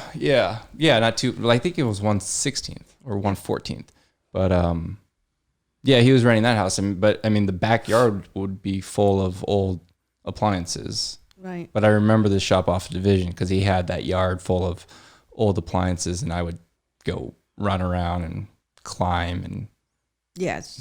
play on old appliances, old refrigerators, and old dishwashers and washer dryers. I think at that and then point, and then the Dairy Queen. Yeah, the Dairy Queen. Yeah, and I would go and get fries next door. Mm-hmm. I think at that point we did not have the same goal anymore. Yeah. And that's really hard. So that's, towards us to get a divorce. Mm-hmm. And I think he moved out like September of 1993. He was gone for like a month. And then I went to talk to him to come back. And then he came back. And then remember we went out to San Diego with his friend in a minivan. Yeah. Yeah, so... How many people were in that minivan? I don't know. Because all I remember was it was late at night, and it was cold. Yeah, I have to hone Theodore for the whole trip. Not everybody was wearing seatbelts. Nope. That's how your dad do. So anyhow, that's when we decided to get divorced in 1993. We come back together and live for another month or so, and then it wasn't working. So it's 1994, that's when we really get divorced. What was the biggest challenges of raising two kids as a single mother? Financially, it was pretty tough at that time because we did not really have a lot of saving. I have to plan everything, make sure that we have a good babysit. I have to make sure that I be able to go to work. How many hours were you working? Well, I used to work about 60 to 70 hours a week. At that time, it was, at that time they did not really pay you a lot either. So I just want to make sure I don't have to work 60 hours a week. Yeah. We can probably get by with 50, but... Did we ever get any government assistance? No. At that time? Yeah. No, I already make enough money to not to qualify for any assistance. No. Yeah. Not at all. Would you have wanted any? No. I've be able to take care of my two kids. And no, it's just not for us. there might be somebody who need it more than us. And but that's a challenge to make sure I have enough money to pay for babysit, pay for utilities, and Who were the house babysitters? payments. These were the neighbors These are behind neighbors. the house. They're behind the house. They were just so kind. Me pa lai. Yep, Mepalai, Pulung Lung lai. Lai. Yep.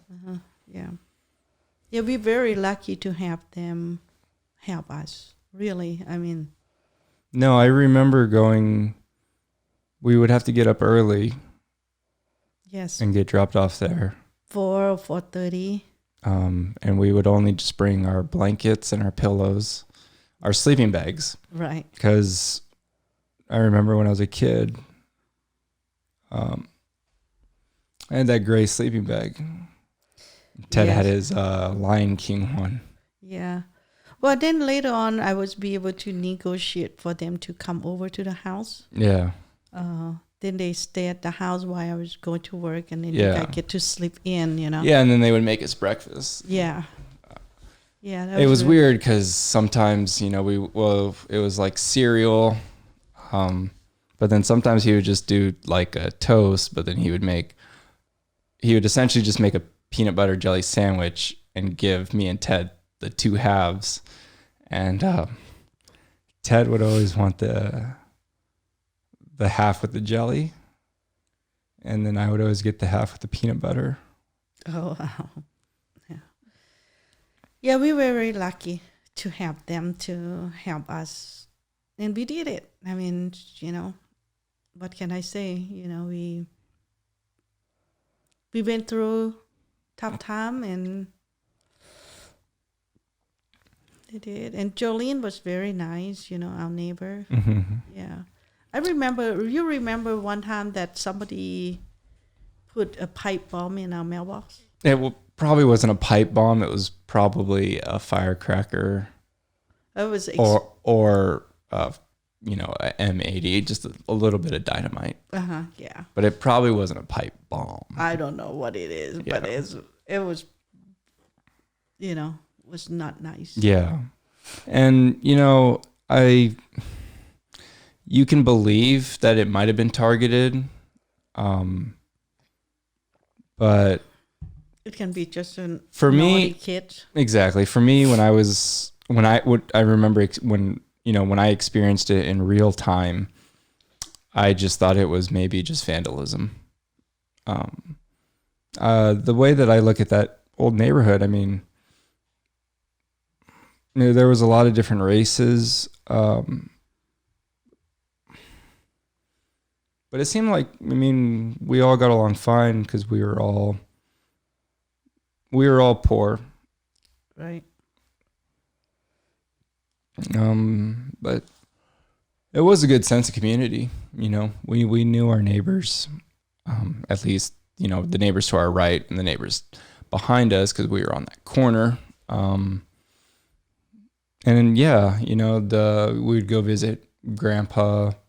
They would have, house parties at Brian's house. I think Brian's house usually had the best house parties. The sense of community was, it felt more tight knit than it does really today. Let's fast forward a little bit, because eventually you were able to get a couple good breaks, and we're just not going to have enough time to really dive into it. But the shorthand story is actually, I'm going to rapid fire it. So I'm just going to talk and you just correct me if I am wrong about anything. But eventually what happened was you reconnected with an old high school teacher, Gloria, who eventually found herself in a position at IBM and was able to offer you a job. That's correct. We can't get into details because we're not gonna have any time. But so, she offered you a job at IBM. you end up having to kind of go to school and work at IBM while simultaneously you met Pat, who ends up becoming our stepdad. We're able to move from Southeast Alberta to 117th. Yes. But Oh, am I wrong? you're wrong. Ah, shit. So we already moved to 117. Mm-hmm. We moved there in 96. 1996. And I sent both of you to Australia Yeah. when I moved to that house. Mm-hmm. And then I joined IBM in 1998. And, I met Pat in 1995. I remember when we came home, because Ted and I were with Dad, and we came home and there was a car that I didn't recognize in the driveway, and we're just thinking what was going on. Yeah. So I met Pat in 1995, and but we moved to our new house in 1996, Mm-hmm. and then I got a job at IBM in 1998. Oh, okay. And That's right. I do remember that. yes, Because you were still working at PCC. when we live in that house. Yes. Mhm. Mm-hmm. Okay, so small correction.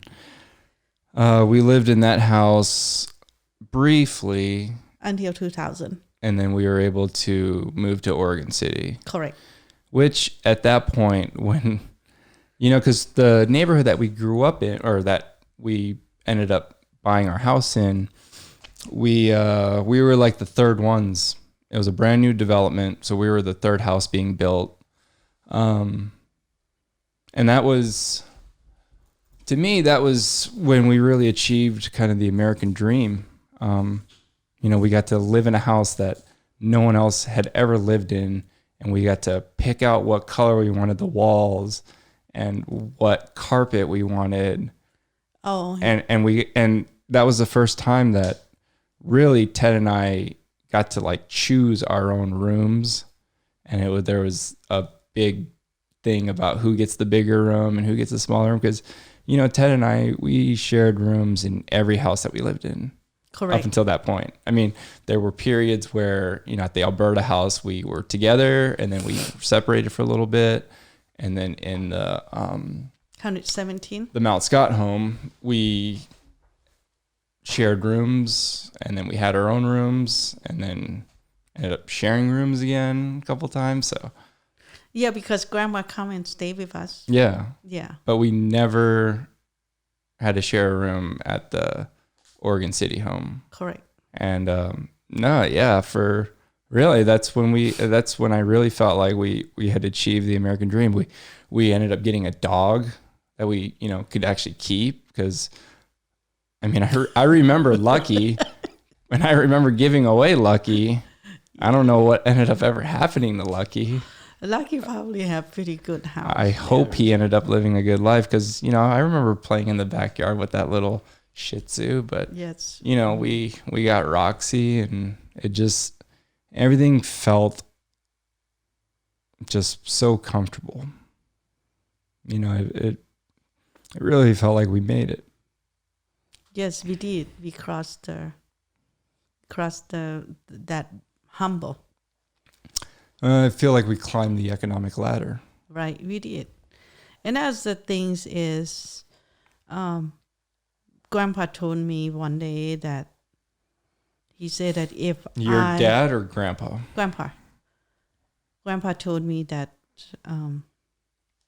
if I couldn't, I have to make a better life than he gave me. Otherwise, I am not out of that,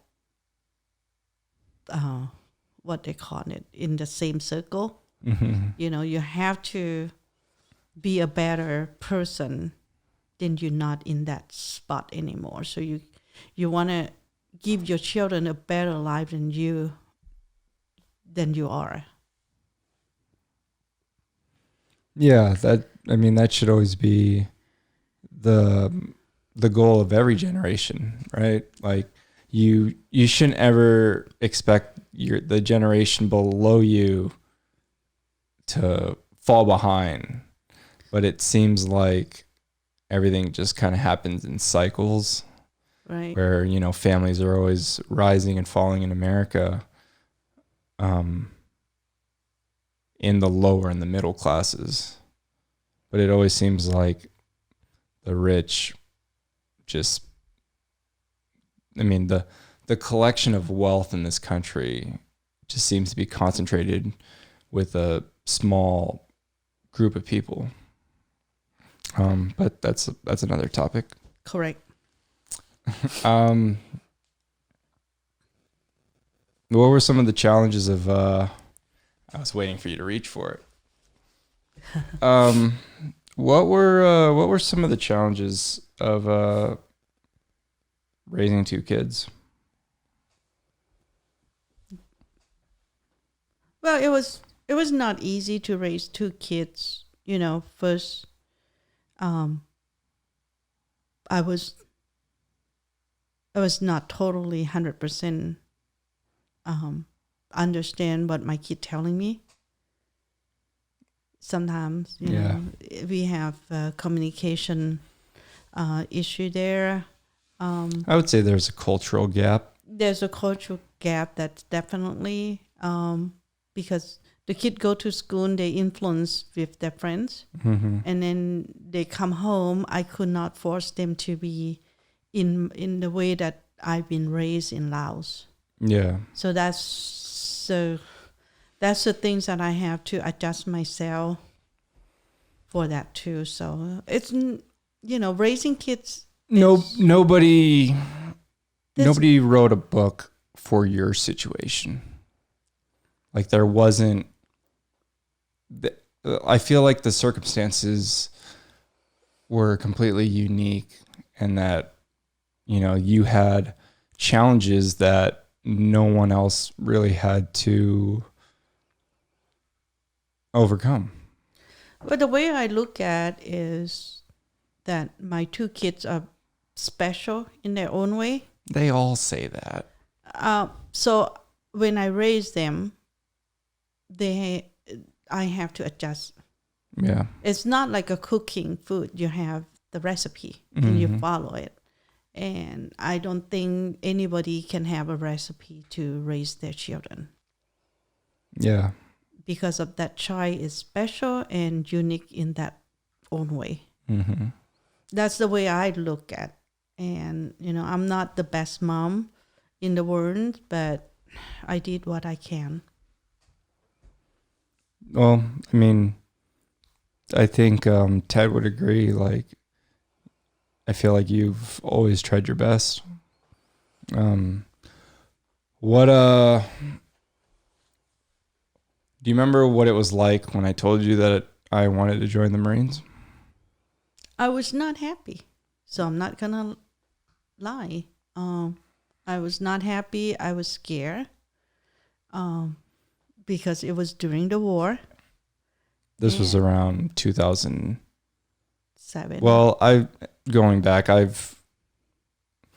for me, I knew that I was smart, but I didn't always apply myself.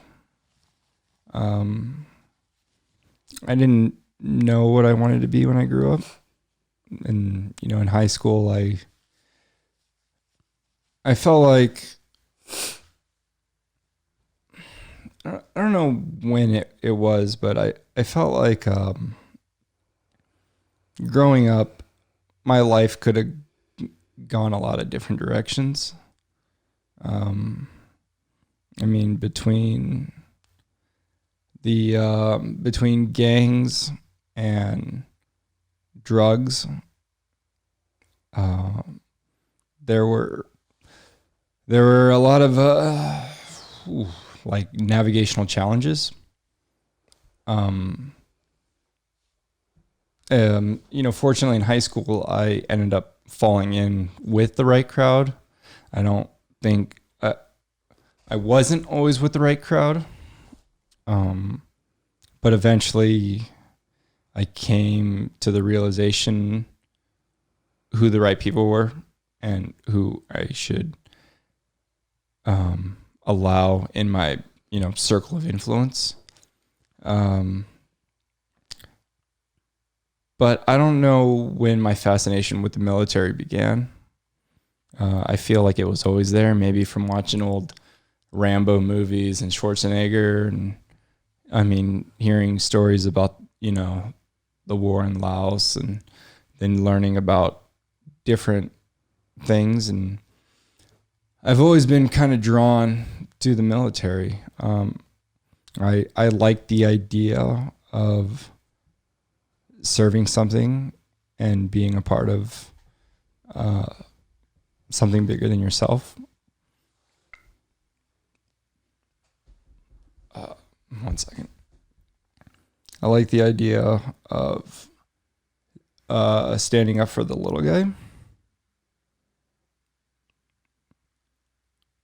And I don't know. I feel like I've always been a fighter. Well, yeah. And that's why I said earlier, I'm a quarter Chinese, but I'd be willing to bet I got a little bit more Mongolian blood. I see. Because I've never turned down a good fight. So anyhow, yes, I was not really happy that you're gonna go join military, because I feel you can choose other options. And after we discuss about it, and you're still gonna join it, and I just have to let you make that choice. And once you do that, I have to give you my 100% support. Mm. Whether I was totally 100% disagree, but it was not a bad thing. So, yeah, I think it was pretty hard to be in the fear of losing you more than anything else.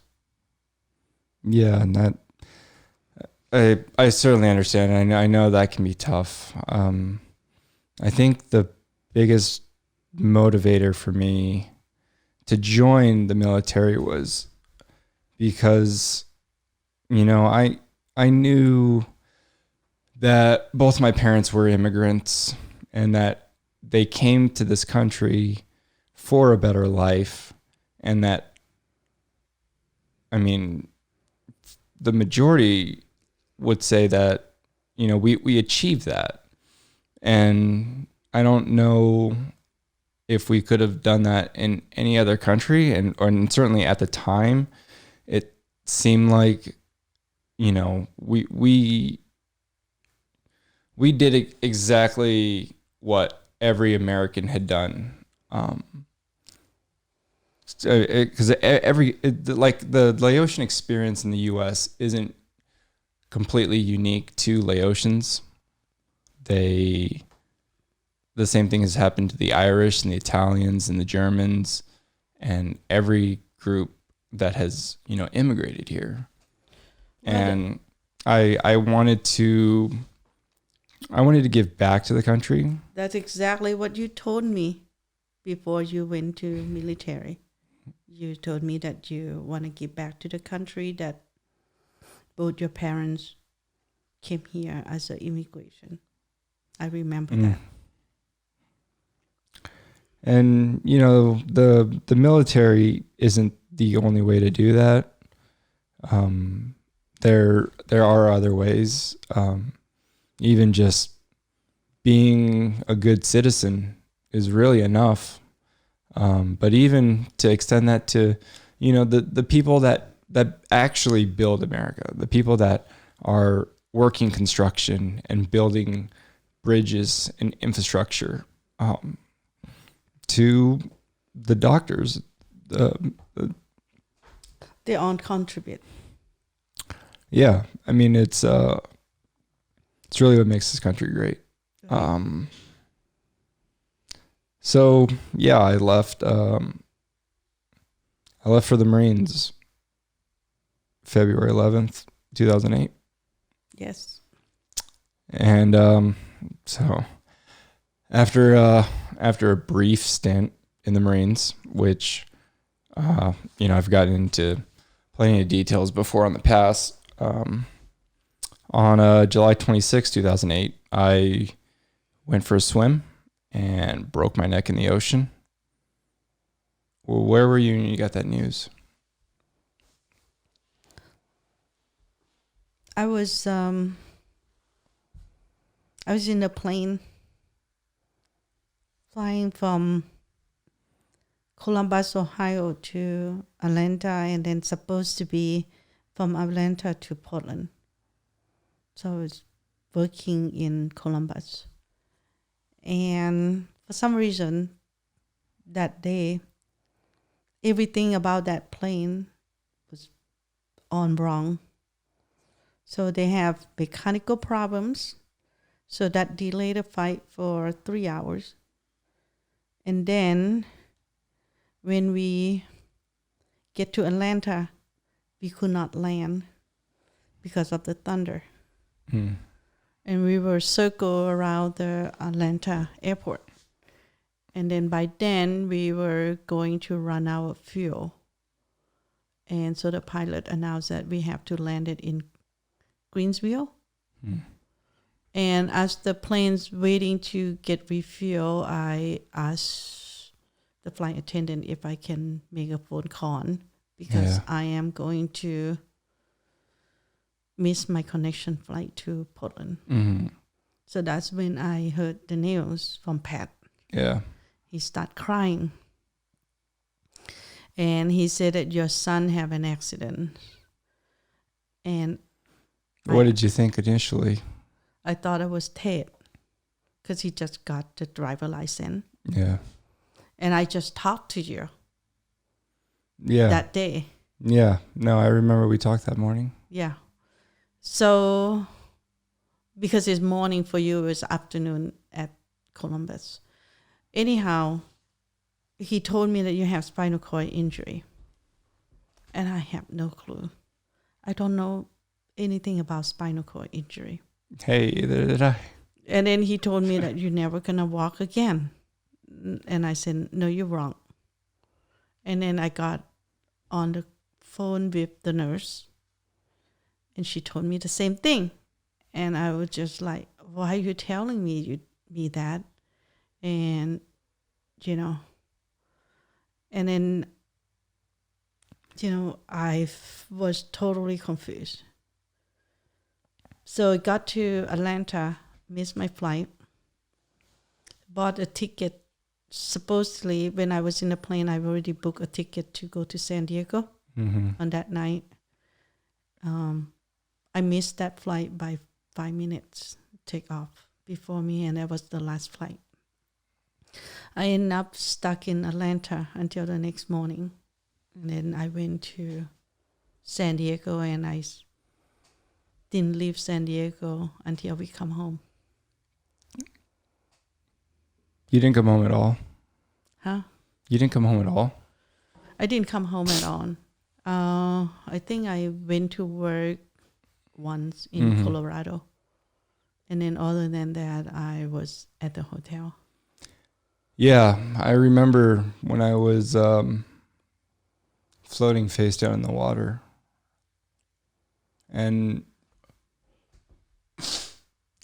fortunately, I don't need that. Okay.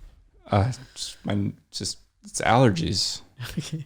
My nose is running, but no, I remember when I was when I dove into the ocean, I remember hearing my neck break and everything going completely numb, and then floating face down in the water and the only reason I know this is because I know I can hold my breath for a long time. I was able to hold my breath for over 4 minutes. And as I was floating face down in the water for a good 3.5 to 4 minutes, I remember thinking as I was about to run out of air, fortunately, I called you that morning because I didn't I'm sorry, but I never call as often as I should. But for whatever reason, I called that morning. I remember thinking, floating face down in the water, really about to drown. I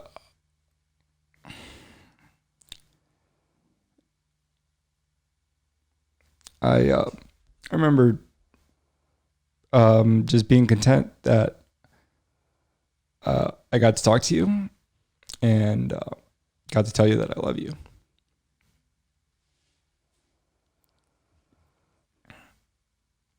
And then, fortunately, I was with my buddy Dodson, and he pulled me out of the water, or was able to get to me in time, and call over the lifeguards. But yeah, that was my day. So, yeah, that was confused. Don't know what it is. So that night, I got to a hotel waiting for the next flight. So I got maybe 4 hours. My friends at Delta give me the room at Marriott. So she said, at least go take showers and clean yourself before you go on and take the next flight out. Mm-hmm.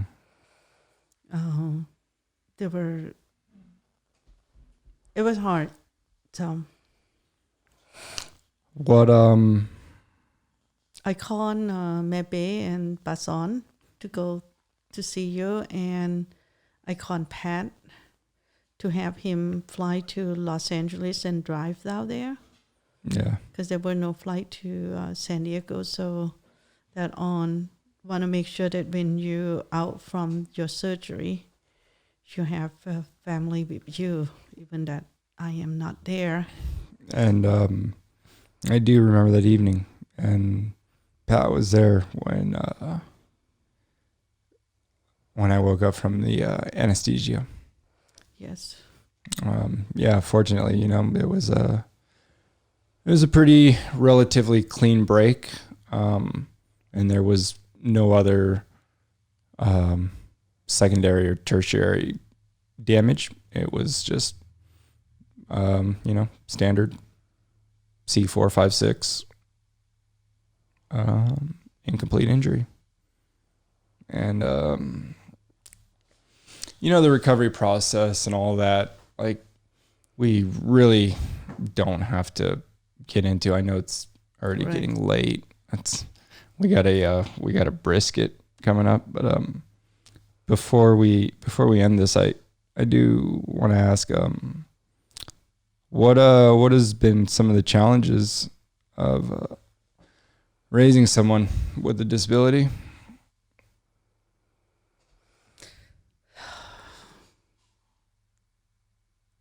I don't know that's gonna be. I would not want to say it's a challenge or anything. We know what we need to do, and we just do it. We know what need to be done, and we just need to do it. What advice would you have for any other parents out there that are going through a similar situation, and maybe even in the preliminary stages where their son or their daughter just recently got paralyzed? What advice would you have for that mother or father? Be patient, because of their son or their daughter will snap at them. But you have to think that your sons or your daughters have to live with what they paralyze. So just to hold that patient, you can do it. Yeah, and that's probably the same advice I would have someone who is recently injured, because based on my experience, I certainly had to work on my patience, and I would say secondary communication is probably the most important thing. Learn how to communicate, and don't just expect people to get what you're saying right away. One of the things I learned from Dave Wilsey, the rugby coach, and player and Paralympian, and just an awesome guy. We were going through something with rugby, and we were talking about how important communication is on the rugby court, and said that, hey, if you're trying to say something and they don't get you the first time, why would you just keep repeating it the same way? You can try saying it a different way. Maybe they're not understanding. And that lesson is really stuck with me. And, if I would have heard it back in 2008, we probably could have saved you from having to take some of the snaps and the outbursts. Well, I think is the natural things for people would snap. I snap. So it's okay. But we just have to understand that why you snap. We have to be patient. Yeah. And then we can work it out later after the incidents happen. So don't try to fix the problems right away. So walk away with that problems until things cooling down. Yeah. And you can fix it. Yeah, there's a saying, it's, don't drive angry. And that's one thing that I've really been trying to work on, is controlling my emotions. Right. And, don't make irrational decisions based on your emotions at the time. Sometimes you need to just clear your head however you want, as long as it's in a healthy manner. Well, I think for us is become a little bit challenged than a lot of parents, because you don't speak Laotian and I speak Laotian. I don't speak English very good. Sometimes you say something, I thought that you mean something else. So, well, I think what it is, I think what you're trying to say is your operating system is native to Laotian, and my operating system is native to English. Yes. And sometimes they don't communicate with each other very well with 100% mesh. Correct. Yeah, but we did. We managed it to make it work. Yeah. Yeah. We're gonna wrap it up soon, but I need to know: have I ever disappointed you?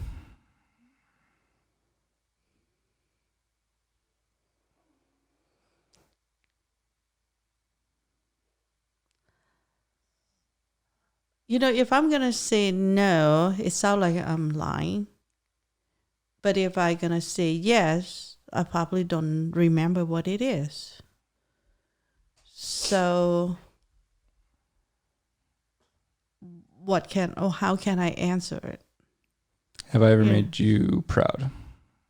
You always make me proud. I mean, looking at top 3. Well, when your doctor tell you that you're gonna be on a power wheelchair for the rest of your life, and you did not make that stop you. When people tell you that you're never gonna make it to the Paralympic, you did not let that stop you. I still haven't made the Paralympics, Mom. To make it to the national team. I told you. I'm sorry. I'm sorry I let you down. They even gave me another year to make the Paralympics, and I still can't make the Paralympics, Mom. I'm sorry. I don't think it's going to happen. I'm trying my best. No, I'm talking about U.S. national team. So I did. Yeah. I did make the U.S. team in 2017. Yes, I think there's a lot of things that you have the drive and the determinations. If you tell me that you want to lose weight, and you will lose weight. So that's a lot of things that you did that made me proud. You know, 2 weeks ago, you told me that you wanted looking at the stock market. And so you did. So you're looking at stock market, you study about it. So, I mean, I'm proud of you, of whatever you do. And What's your favorite place that we've gone together? Laos? Which time? The last one that we went. That was special. Yeah, that was really special. The one that we went to Laos and Cambodia. Yeah. Yeah, I just hoping that we would have more time, but we were rushing in Cambodia. And We did a lot of good things there, though. yeah, we did. So I have very good time, and I'm looking forward that maybe, take a early retirement and we can go out and do things like that. When all this shit's over, we'll go wherever you want. Yeah. Is there, what's the one thing you want to do before you die? And then that's my last question. Maybe just travel to Europe. Have you ever been besides for work? No, not for pressure. All right. Yeah. When this shit's over, we'll go to Europe. Well, I'm not going to die yet. Let's go someplace else and then save the Europe for a long time. Whatever you want, Mom. Okay. Hey, thank you so much for doing this. Yeah, sounds good. Thank you. I love you. I love you too.